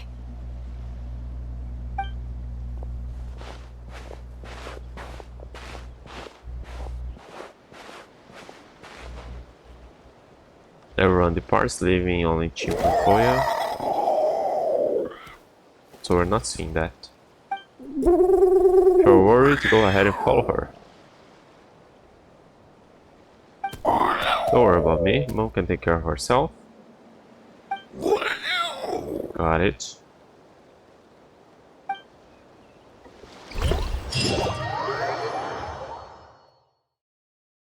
I mean, we are all eyewitnesses of this thing. For a proper trial and all, we would need evidence, but to just cause the widespread of the phlogiston wings, that should work for a while. Alpha says that T'Pol's from the Children of Echoes.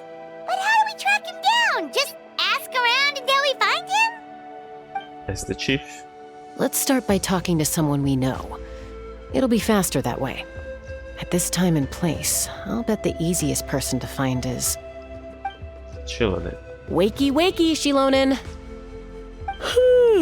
Oh, it's you. Okay, give me a second. I'll come down.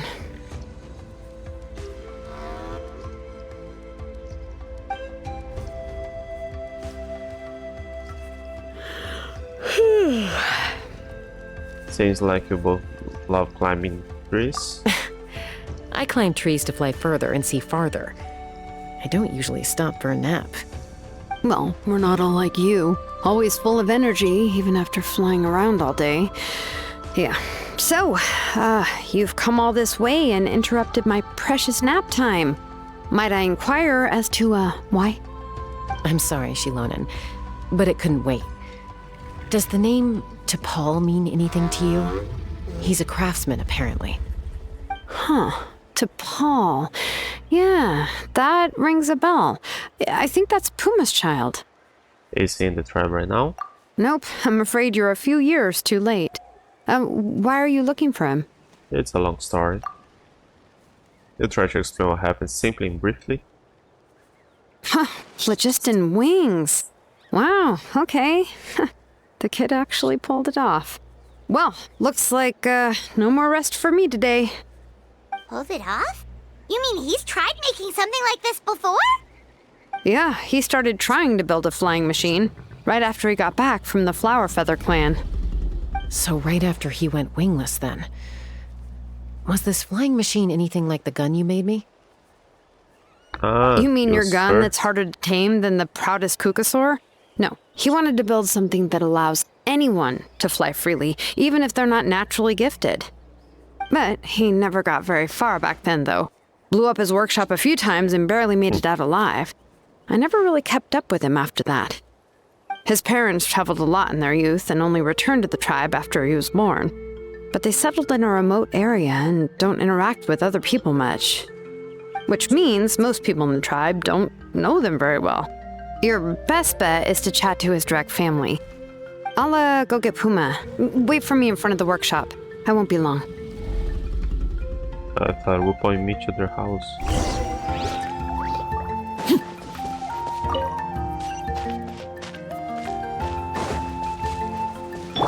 Take me up!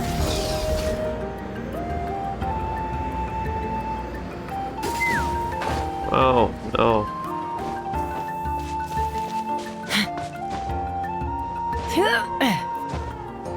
I should have just reported. Okay, heal everybody.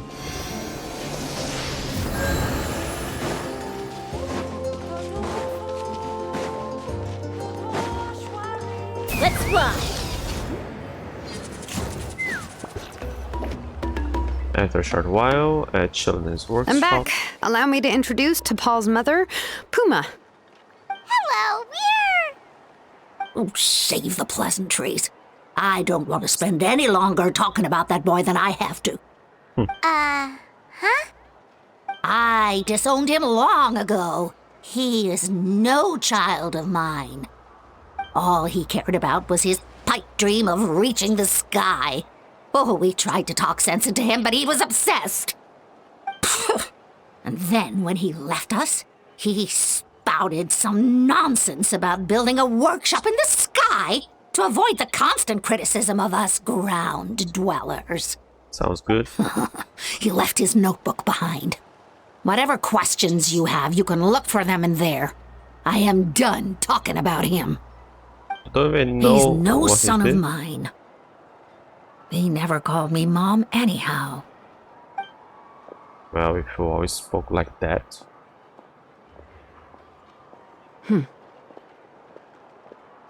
Wow, they've really fallen out. I'm unsure wasn't expecting that. Her husband, T'Pol's father, he passed away recently, and T'Pol didn't even bother to show his face at the funeral. If you ask me, that was probably the final straw for Puma. I'll go keep her company. If there's anything else you need, just come and find me. Thank you.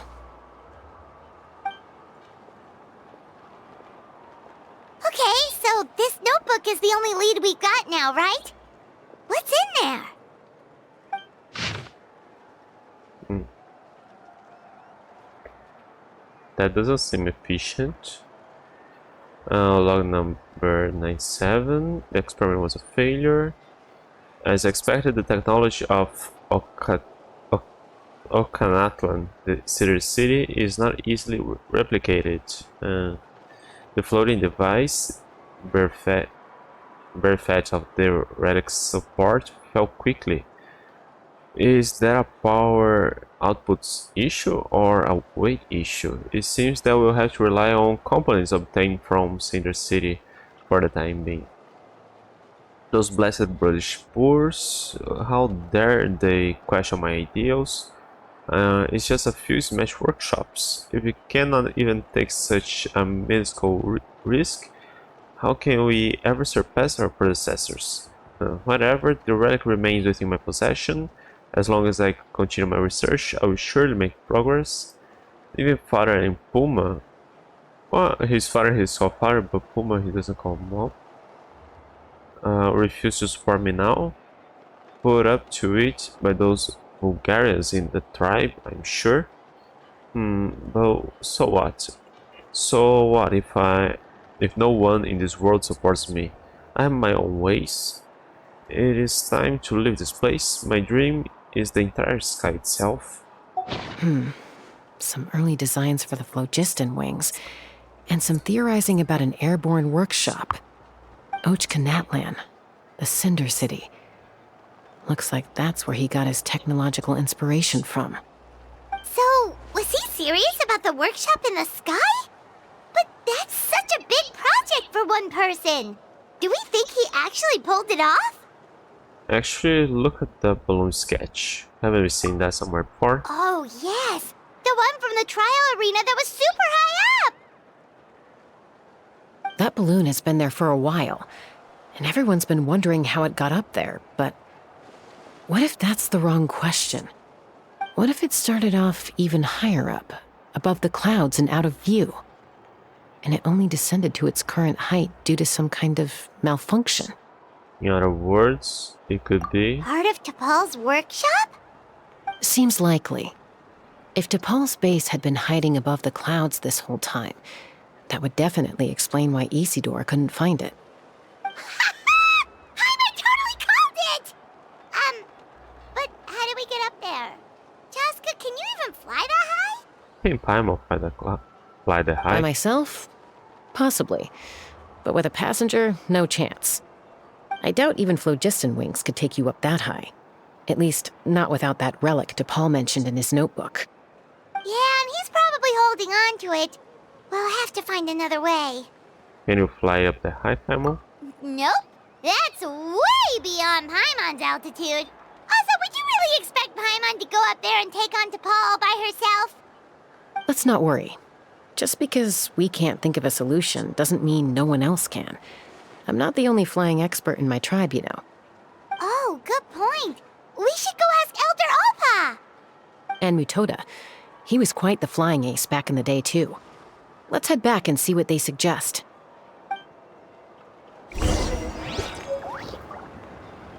Oh, she's still here. How's the sleuthing going? Very good for now. How is Puma doing? Hanging in there. She seems to have calmed down now. I'll check in with her again later. I think something about handing you that notebook meant she was finally able to let go of a few things, so maybe this was for the best.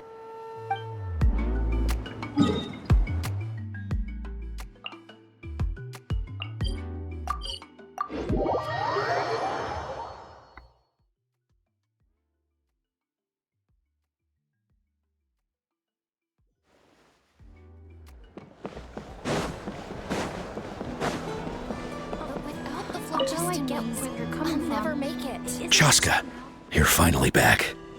Things are getting really tense in the tribe. Have you made any headway with your investigation? Some people even think we arrested the merchants just to support the flying squad and crack down on the phlogiston wings. So that's why you should have exposed what we know about them. If things are still escalating even though we've run up the merchants, maybe there are other parties out there fanning the flames too. We found some promising leads, but there's a major obstacle standing between us and the irrefutable evidence we need. Chaska explains what you found about the POW and that you're about... A relic from the Cinder City? So Ochkon's still managing to sow discord, even after all these years. An airborne workshop and a hot air balloon above the trial arena. And that's where you're trying to get to now? And guess how we can get up there? Neither phlogiston wings nor a Kukusaur can take you that high up. Do you really think that's where T'Pol is hiding? You know what? There might just be a way. Really? Do you still remember those spouts in the arena? When they were all blocked, the gaseous phlogiston was trapped and unable to flow. But now, it's flowing freely. If we were to block them up again... You mean all of them except the one at the very top of the arena? To build up the pressure there? Precisely. With all the gaseous phlogiston flowing through one spout, it would create a high-pressure wind current. And then we just ride it up into the sky! And can we leave that there? It has its risks, but with Chaska's abilities, I think she could manage it. It's an extremely risky approach, but I agree that it's feasible. If you want to give it a try, check with Inkanak at the trial grounds. She can explain how to block the spouts. Chaska, if anyone has a hope of seizing this evidence from the high heavens, it is you. We'll do our best to manage the conflict within the tribe while you're gone. Hopefully, it'll buy you some time. Chief, we should put a defense plan in place, just in case. You could spread the word about what we know.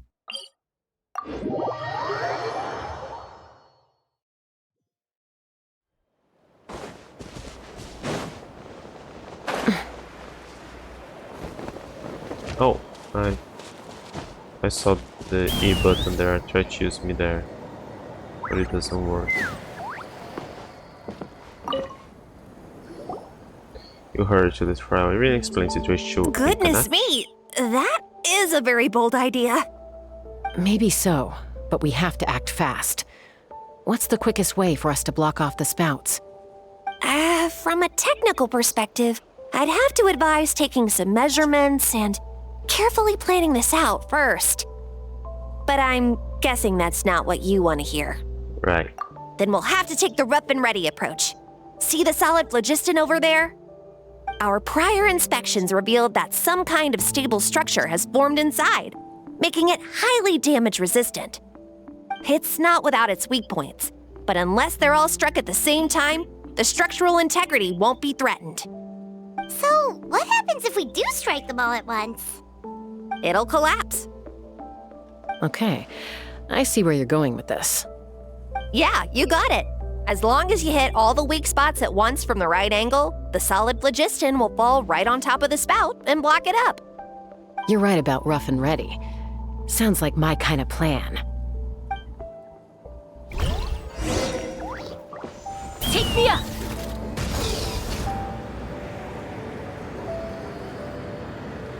Look! There's a chunk of solid phlogiston right over that spout! Yeah.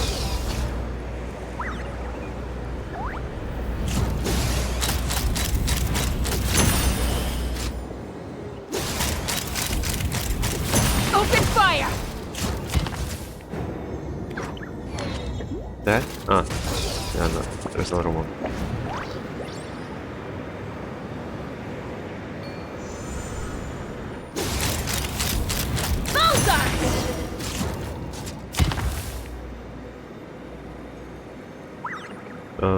Shouldn't there be another one there? Yeah.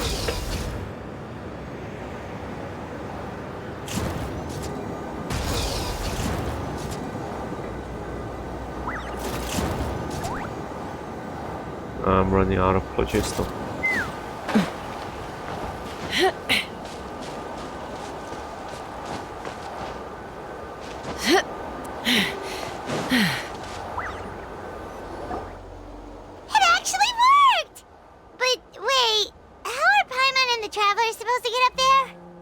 Koya can give you a lift.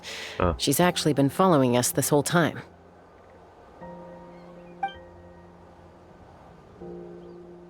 Wow, Paimon didn't notice at all. Why didn't she come and join us? Well, probably because she didn't want to get too close to humans. Or maybe just me. But right now, we need her power.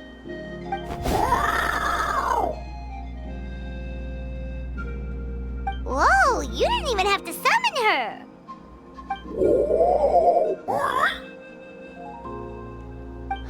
Yes, up there. That's probably where Chime is. Alright, let's go have a little talk with this T'Pol. Let's fly! Oh.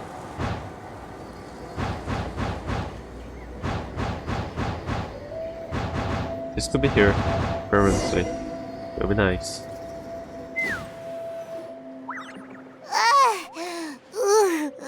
Paimon's never flown that fast before.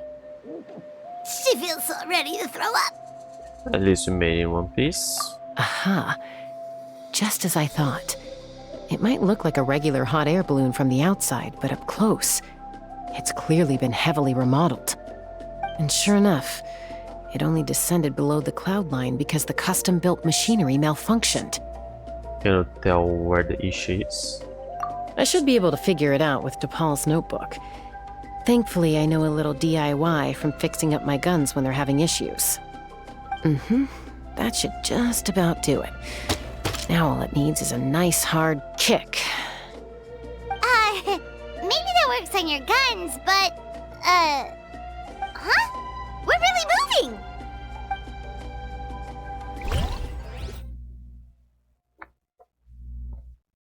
And this counts as a domain. Yeah, I haven't been on domains in this area.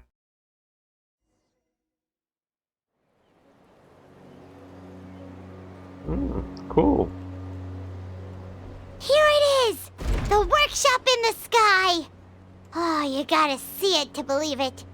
Makes you wonder why T'Pol even bothers with phlogiston wings when he has tech like this. Well, according to the notebook, the platform beneath us runs on components from the Cinder City. Those can't be mass-produced.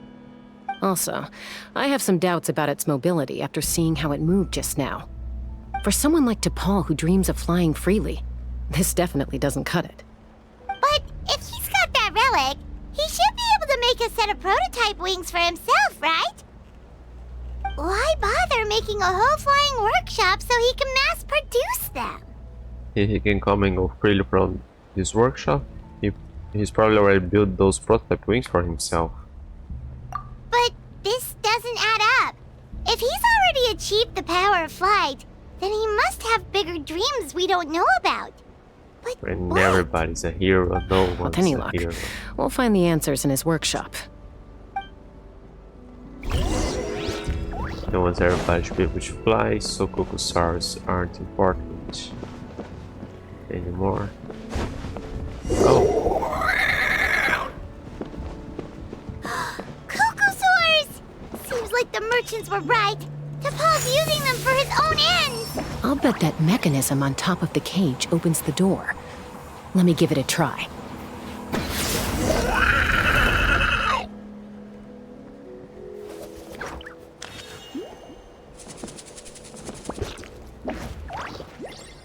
Let me just check what's her stats here.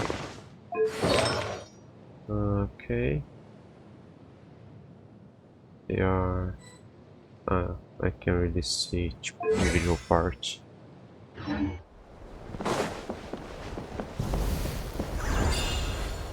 on, and this weapon is... crit. Alright. That doesn't really do anything, right?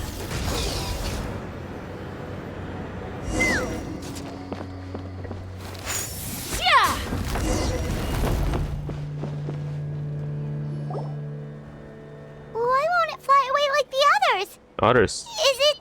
Did I miss some? She's still breathing, but barely. By the looks of it, T'Pol was using these cages to extract phlogiston from the Kukusaurs. Once a Kukusaur is drained of phlogiston, it becomes too weak to move. We'll have to come back for these ones after dealing with T'Pol. There's another notebook here. Let me see. Looks like a record of his phlogiston research. Log number 330. With the support of... I was finally able to launch the airborne workshop. Even though it relies on the relic for 80% of its power supply, I've at least taken the first step. Log number 348. Research on the relic is progressing well. I should be able to replicate the technology and scale up production very soon. Has proposed a name for this groundbreaking invention. The phlogiston wings. I think I'm getting close. Soon I will achieve my dreams. Log number 377. Encountered some issues with the new smaller model phlogiston wings. The gaseous phlogiston showed some volatility during the refinement process. Thinks we should proceed at a more cautious pace with the refinement experiments. But after so many past failures, I have to prove that I will succeed this time. Log number 114. Ran an experiment using Kukusaurs to refine gaseous phlogiston. It was a success. Log number 117. I've started recruiting merchants and hunters to capture wild kukasaurs. Log number 121. Major breakthrough in the efficiency of phlogiston yield. Huh? So many parts have been crossed out! No, it was based on the context. It should be someone's name. Where did he get the money? Yeah, probably the contact he alluded to in his other notebook. Guess he has a benefactor. Did anyone else notice how the numbering system in this notebook suddenly changed halfway through? No, I didn't pay attention to that. Yeah, then the tone seemed to change a lot too. We haven't got time for textual analysis, I'm afraid. Grab the notebook and let's press on.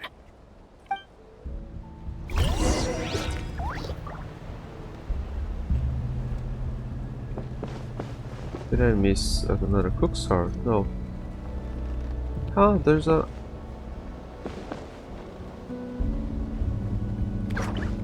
Oh, no, I pressed E before the platform ended. Take me up! Is there a chest here or something? No.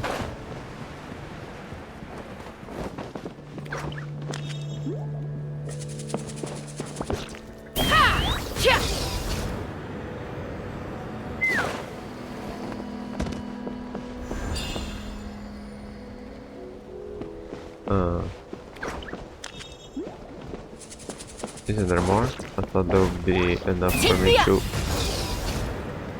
build that up.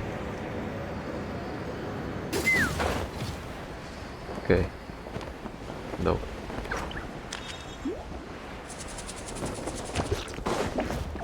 Let's fly! Huh. Never seen one of these before. Looks like this was built with the Cinder City components, too. You're not thinking of giving it a nice hard kick, are you? Oh.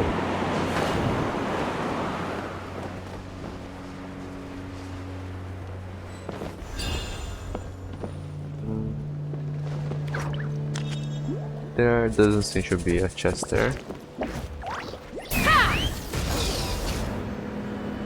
Whoa! What's that mechanism doing? It's asking for a nice hard kick where it hurts. Aim for the weak spot.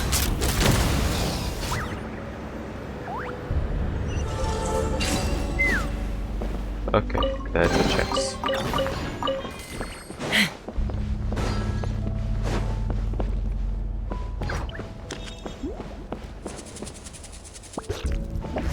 What are they doing here? It's T'Pol's henchmen. He must have brought them here using the relic in his prototype wings. Watch out!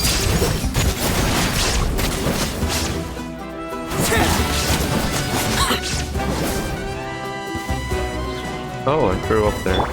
Let's fly! Take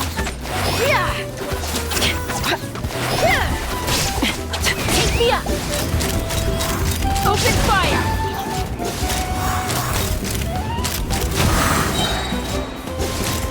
Bullseye! She's good at crowd control as well.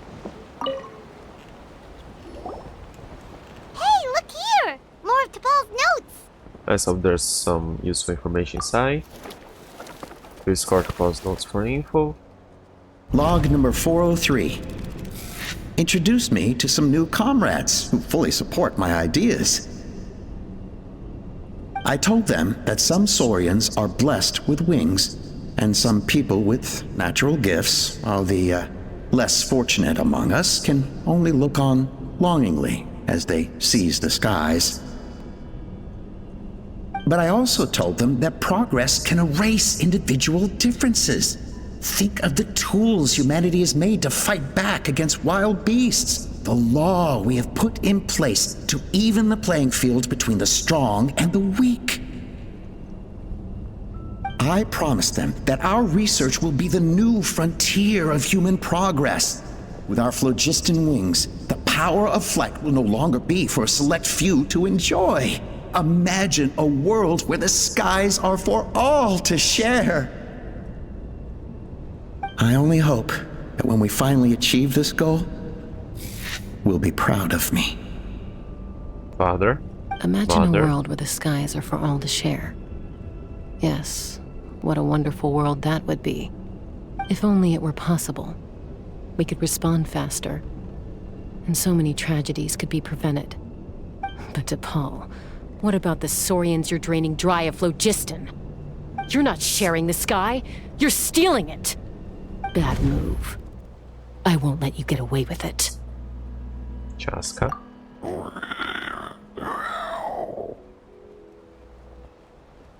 I'm fine. Let's keep moving. I don't think we'll find anything else here.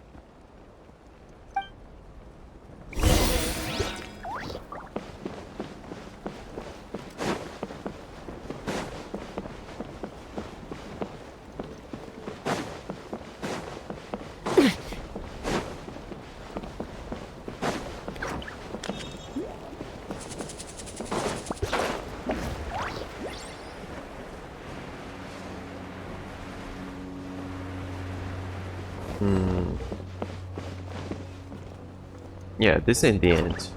There's that big platform over there.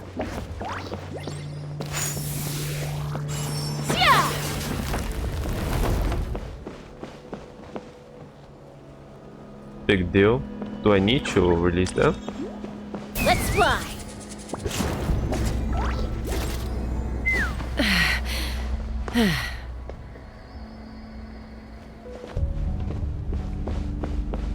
One's open already.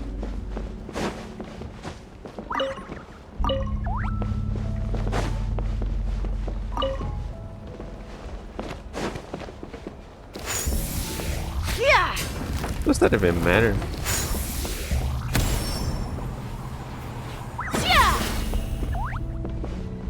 Take me up.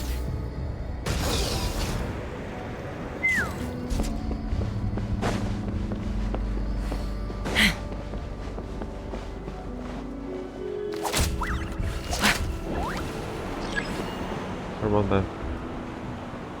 What? That was not enough time for me to read it.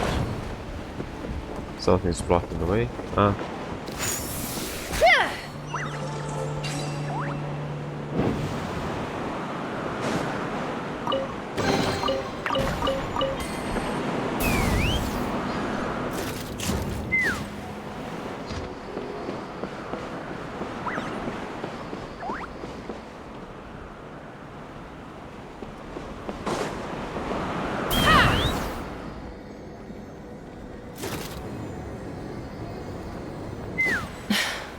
I can't believe he captured so many Kukasaurs.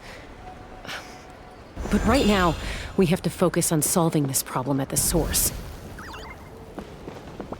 Shimation, are there any more Kukasaurs nearby that I'm missing? That I should be releasing? And that probably won't really matter. And they'll just be considered freed once I complete the quest. Looks like we've reached the center of the workshop. And still no sign of Koya's baby.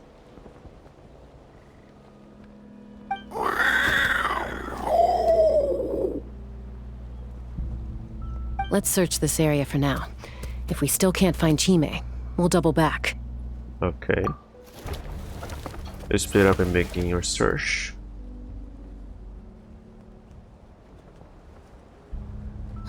Chaska, Traveler, come quick! What is it? Did you find Chime? Not yet, but look! It's another one of T'Pol's notebooks! Let's give it a read, just in case it gives us any clues to Chime's whereabouts. Alright.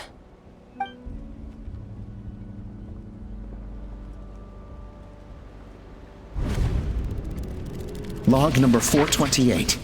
We decided to restart the experiments on phlogiston refinement, but without telling. This is the final obstacle to the success of the Phlogiston Wings project. We cannot fall at the last hurdle. Log number 436. Earlier today, suggested using Kukasaurs as an intermediary to extract refined phlogiston. It's certainly feasible, but... Anyway, as long as our secret experiment succeeds, I'm sure won't bring it up again. Log number 443. We will conduct the experiment tomorrow. But birthday is coming up, so hopefully we'll have a birthday surprise for her. Log number 444.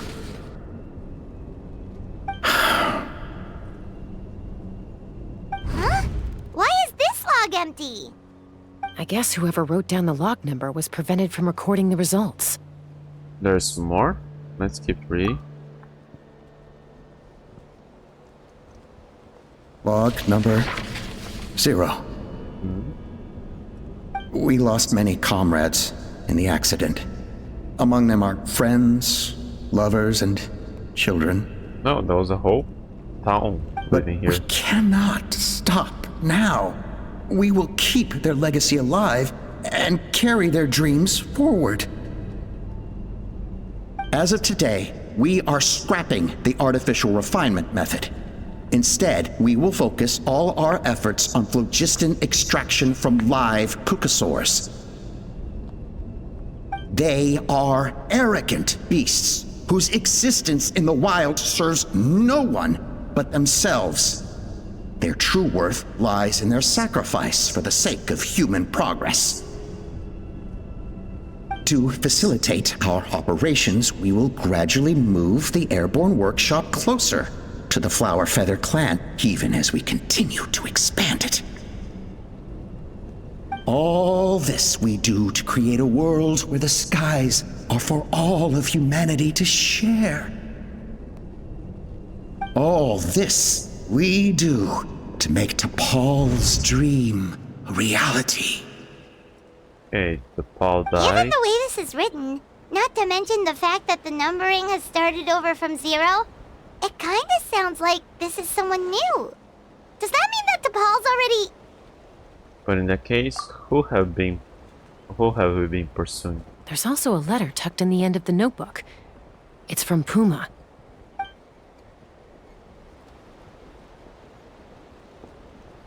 T'Pol, I don't know where you are right now, so I don't know how to reach you.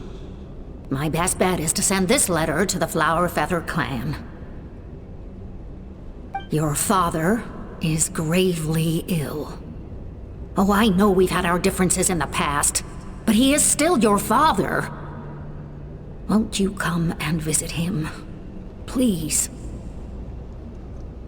I know you never liked him and cared even less for me. All you ever yearned for is the sky. And your birth mother. But we'll still be waiting here for you if you do come back.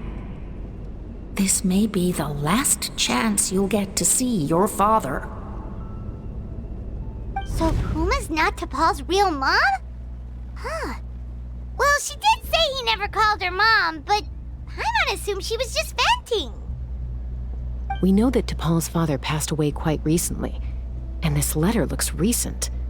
By contrast, the writing in this notebook is old and faded.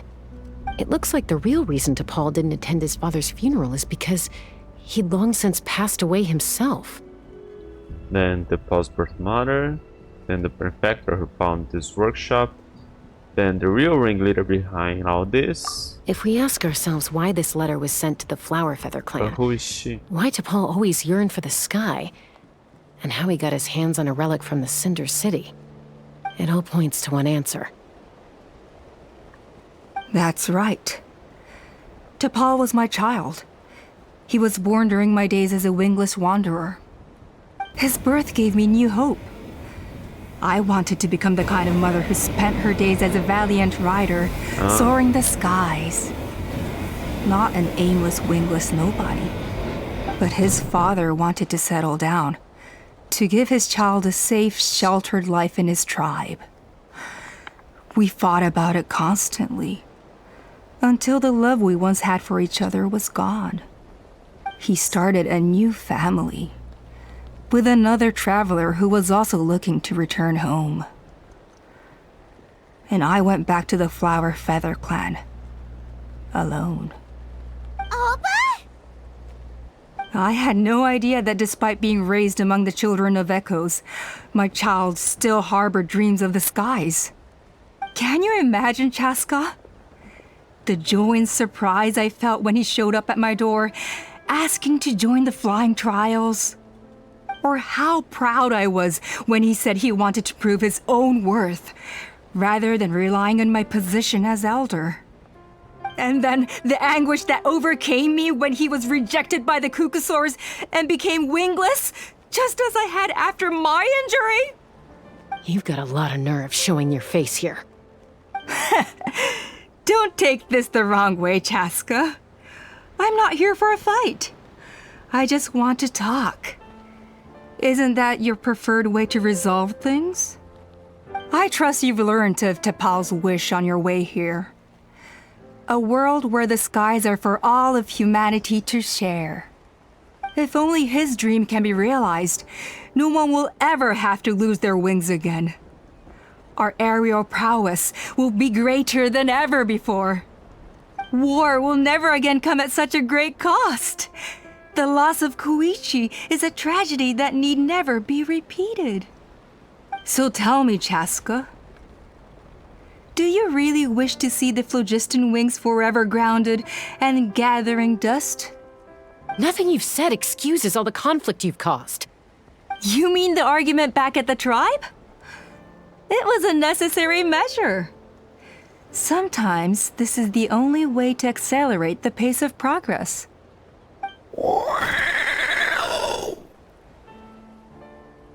Is a mother harming her children when she coaxes them into swallowing a bitter pill? Of course not.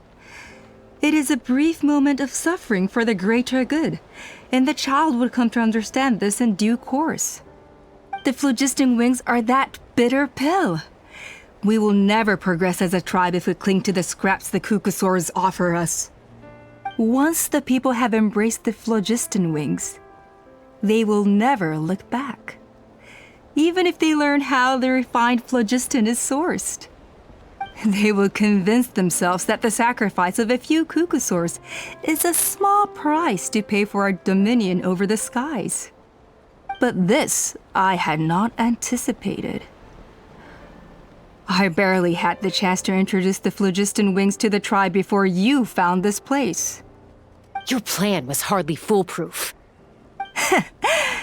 Yet, it can still be salvaged.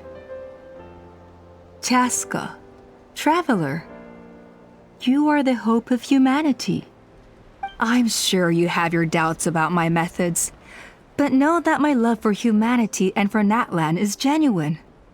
You know me, Chaska. And you know that I've always treated everyone in the Flower Feather clan as my own children, as fellow humans. Surely you can understand my perspective.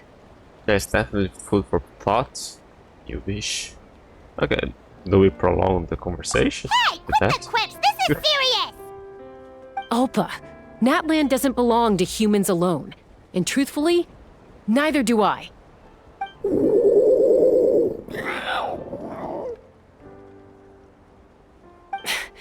How many times has the Abyss invaded Natlan now? And yet despite how much stronger it is than us, Natlan still stands as a nation of humans and Saurians. Peace imposed by force will crumble in a matter of days, because social bonds are what hold a civilization together. Weren't you the one that taught me that? And yet you would break the bond we share with our Saurian companions to take more power for ourselves? That's as stupid as hacking your own arm off to use it as a club. They are wild beasts, driven purely by instinct. How could they possibly understand human social bonds? How did someone like her ever become a writer? Doesn't everybody in Atlan grows up with a Saurian companion? Maybe Cook's instincts are not so different from ours, because clearly she had them fooled too. Ha! You overestimate them. They bow to the strong and shun the weak. That's all there is to it. They never gave Tepal a second glance when he was at his lowest, nor me when I returned injured from the Cinder City. It's all about survival of the fittest for them. Plain and simple. They obeyed me once I proved myself stronger than them, but the moment it serves them better, they'll abandon me in a heartbeat. You're wrong, Alpa. They only reject the wingless because they don't want to fly anyone to their death. Chaska, I will promise you this. Only the unruliest wild cucosaurs will be used for phlogiston extraction. The ones who have nothing else to offer to humanity. Well, that's too bad. Because I know a few unruly wild cucosaurs who don't think that idea is gonna fly. Namely my mom, my sister, and me. And the others? To us, they're friends, family, even children. So if you want to put any of them in one of your cages, you're gonna have to go through us. Is that right? I knew you might be difficult to convince. Maybe this will change your mind.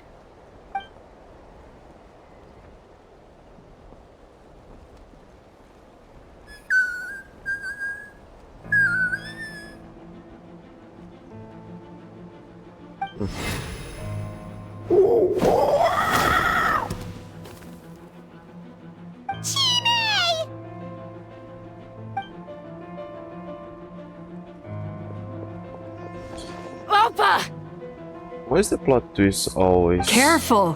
that the Don't one make they, any rash decisions. their mentor turns Unless you bad? want to see her suffer. Oh no, that's one of the extraction cages! I told my subordinates to take control of the tribe while I was away.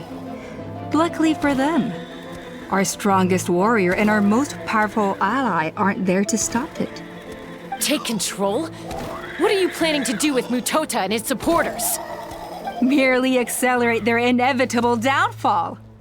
They cannot stand in the way of progress forever. It is not the move I wish to make, but I'm afraid you and your friends force my hand. And since you insist on imposing me too, I have no choice but to keep you here until the dust has settled. So that's what you meant by I just want to talk. You never intended to negotiate. You just wanted to stall us. No, Chaska. I genuinely hoped I could win you over. You are the strongest warriors we have. Put down your weapons, and I promise you that no harm will come to this young Saurian. I just need you to stay here for the next couple of weeks or so, while my people consolidate their power. Then, I will give her back to you, and you'll be free to leave. You really think the Power Archon is gonna let you get away with that coup? As long as the majority supports our vision, even the Pyro Archon cannot meddle in our internal affairs. Your vision is deranged, and the Flower Feather Clan will never support it. You sure about that? Then wait here and see. Time will tell. What do we do? Even if the whole tribe fights back, Mutota's in grave danger! We can take her down now. Stop delaying the There. inevitable! Drop your weapons and get into the cages, now! She's still holding Chime hostage. One arrow deals with that.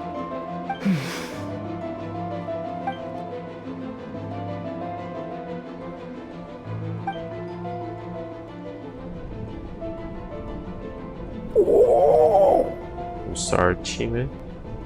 I might have to do something unmotherly.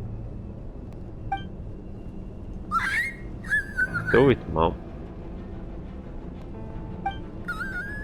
I don't want to be a burden. What kind of warrior would that make me? What? Koya? Huh? What are you yapping about? Stand down. Drop your weapons, now! This instant!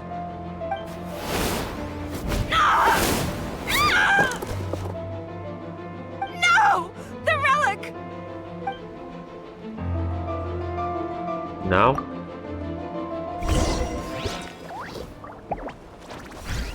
Shouldn't we shoot the cage? Shine down! Why does it keep changing? Where my characters are. Lay to bear.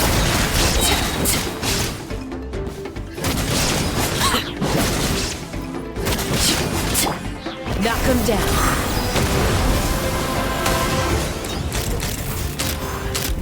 Locked up. Give up, Alpa. We're negotiating my way now. What will it be? Hey, something's up with this relic!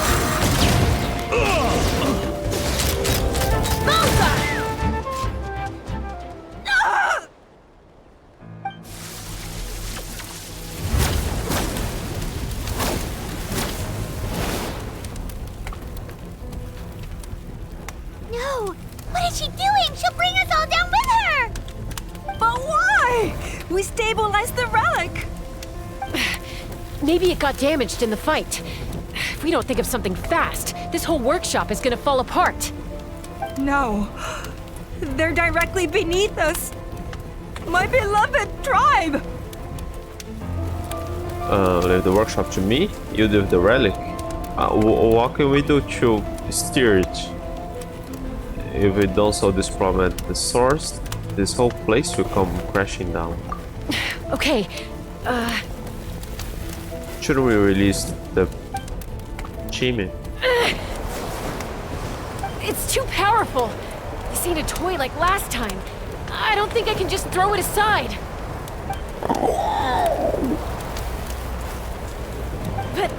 But we need to get it far away before it explodes. Then the tribe will be safe, and so will this workshop.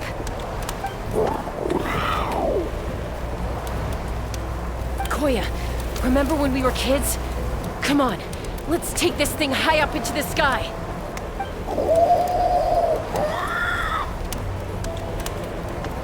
Don't worry, I know I can get rid of it before it explodes. We're talking some surface wounds at most. All I need is for you to catch me at the end, just like old times.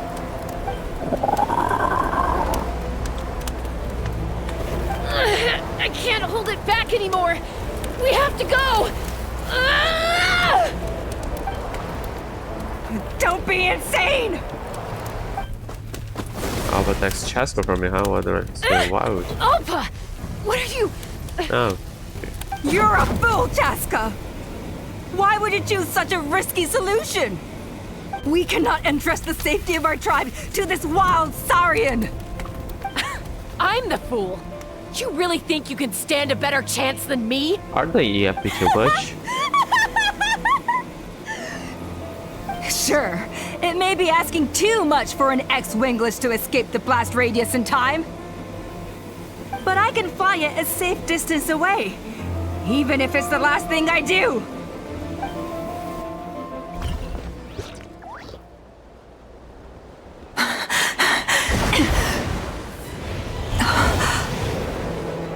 Here, this should be high enough to save the clan.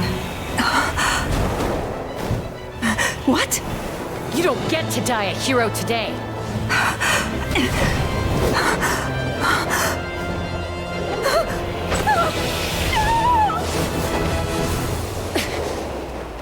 Wasn't this enough to save?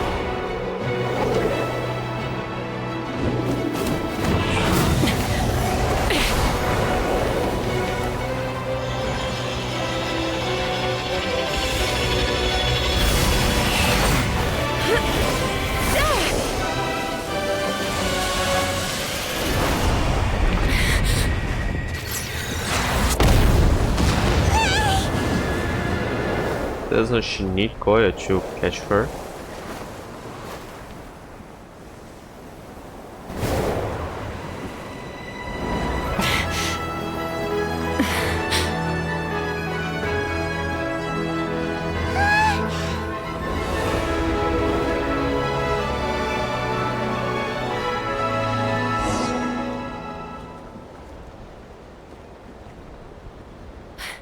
Koya, are you hurt?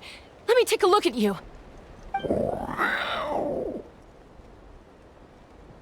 What do you mean, I'm fine? Didn't I tell you to catch me on your back?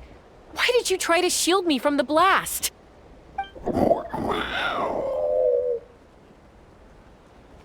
Accident? Yeah, right. Seriously, you're as stubborn as ever. Chaska, Koya! How are things looking here? Where's Chime? All taken care of. I took was little DIY. Oh. I think that's putting it mildly. I owe you one. Again.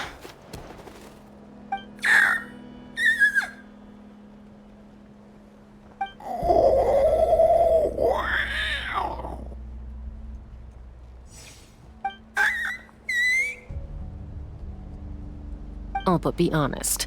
Do you still think Kukasaurs can't form bonds? Mom, I'll figure out the refinement problem. I'll find a way. You don't need to worry about it. I just need some more time. That's all I ask. Please just trust me. Just this once.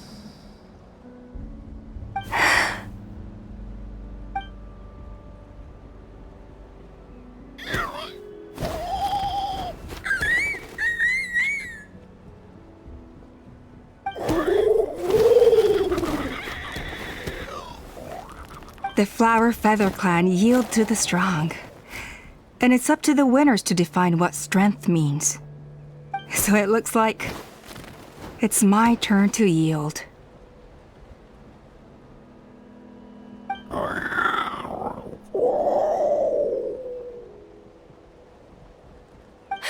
Koya! Koya! She can lost both sisters. That's too mean to her.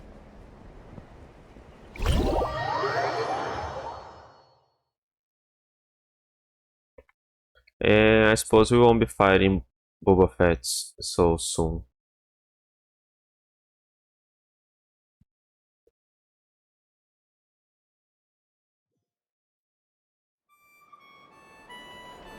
So, you're absolutely sure it's not because of the explosion? Yes, for the 10,000th time, I'm sure. The blast barely touched her.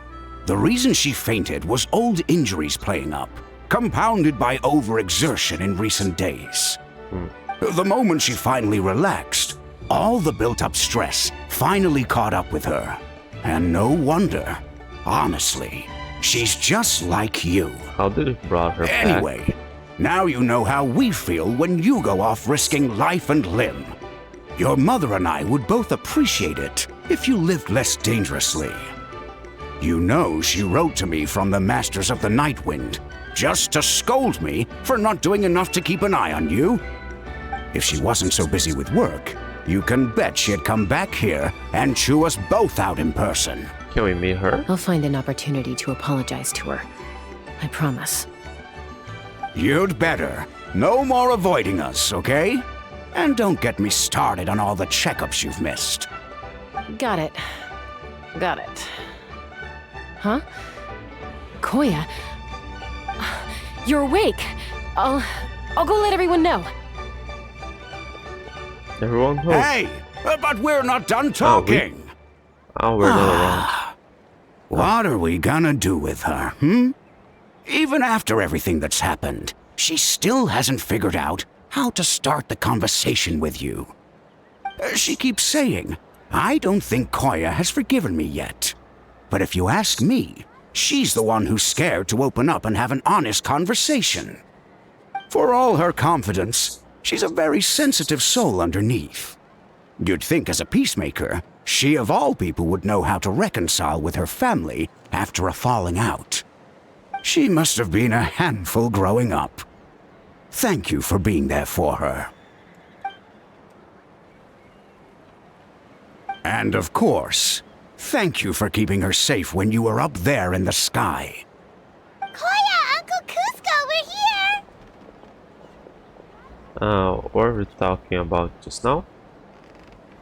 Ha! I was just telling her that she's not to go chasing danger with Chaska ever again. Cusco, I understand how you must feel. But it's all thanks to Koya and Chaska's efforts that the airborne workshop didn't come crashing down on our heads. Oh, Paimon almost forgot to ask. They didn't hurt you while we were gone, did they? Thankfully, when her co-conspirators tried to arrest me, I was out coaching Koya and Junan. The two of them were a huge help. They took care of things while I went around rallying the resistance. So, in the end, Alpa's would-be revolt didn't really get off the ground. And as it turns out, not all of the Wingless want to see our dear Saurian friends replaced with phlogiston-powered gizmos. I'm so sorry you got mixed up in this, by the way. We should have caught on to Alpa's scheme sooner. We could have saved so many Kukasaurs from getting hurt. Most of the airborne workshop has now been dismantled. We've just left one small, harmless part intact, and repurposed it as a jail for Alpa and her cronies. Let's see how they like being locked up in a sky prison. And you guys had to fly up there to beat them regularly. How the tables have turned. Time they got a taste of their own medicine. Tables have turned. So, it looks like there's just one last conflict left to resolve. Peacemaker, you're up. I said I had to wait until things had blown over, didn't I? And now they have. But I still have no idea what to say. Koya, I just want to say, I'm sorry for how things went down back then.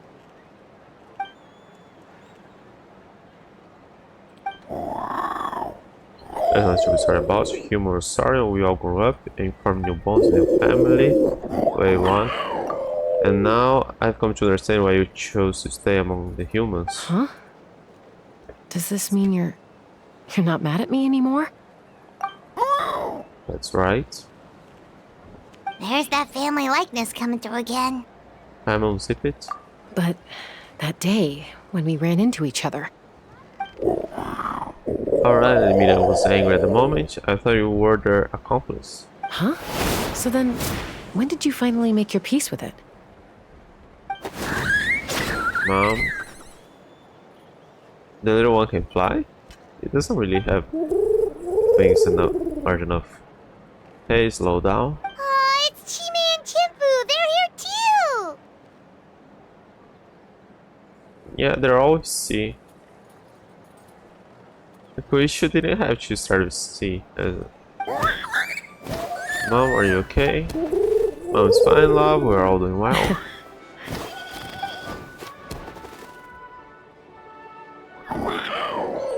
Guess it was my turn to embrace a new family of my own.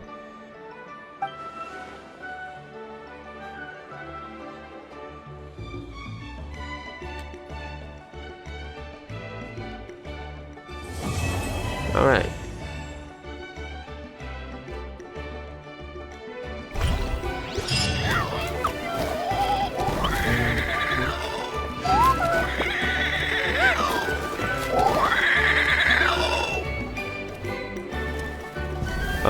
I'm curious if they would be at their home there.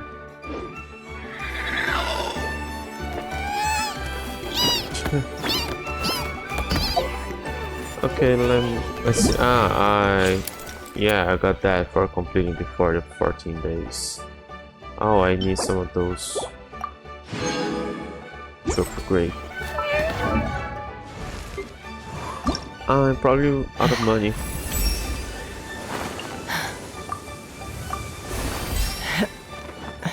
Oh, I could do that yet? Yeah, no money now. Okay, let's make some more wishes. I got her, but I still don't have him. So no. And I got 3 of those.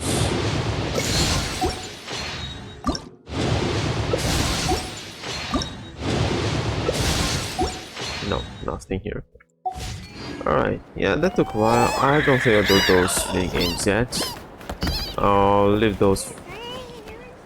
They may be fast, but they may take a while, so I'll just leave those for when I go around doing world quests.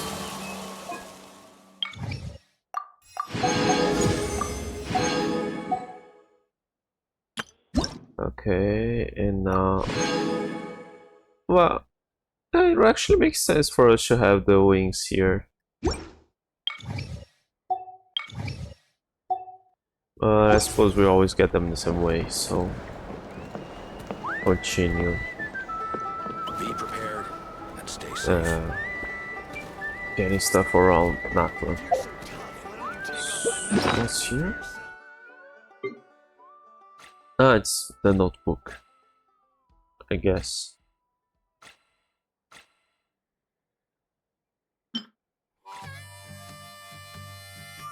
Oh no, that. Okay. Okay. Yeah, so yeah, those will be the other two, but I still need to go up, and I have no idea what will come here. Alright, so next time I play, I'll do the current event, and then yeah, unless there's another event, I'll start doing world quests around Nato, new area of Nato. Alright, that took a while. So now I'm off.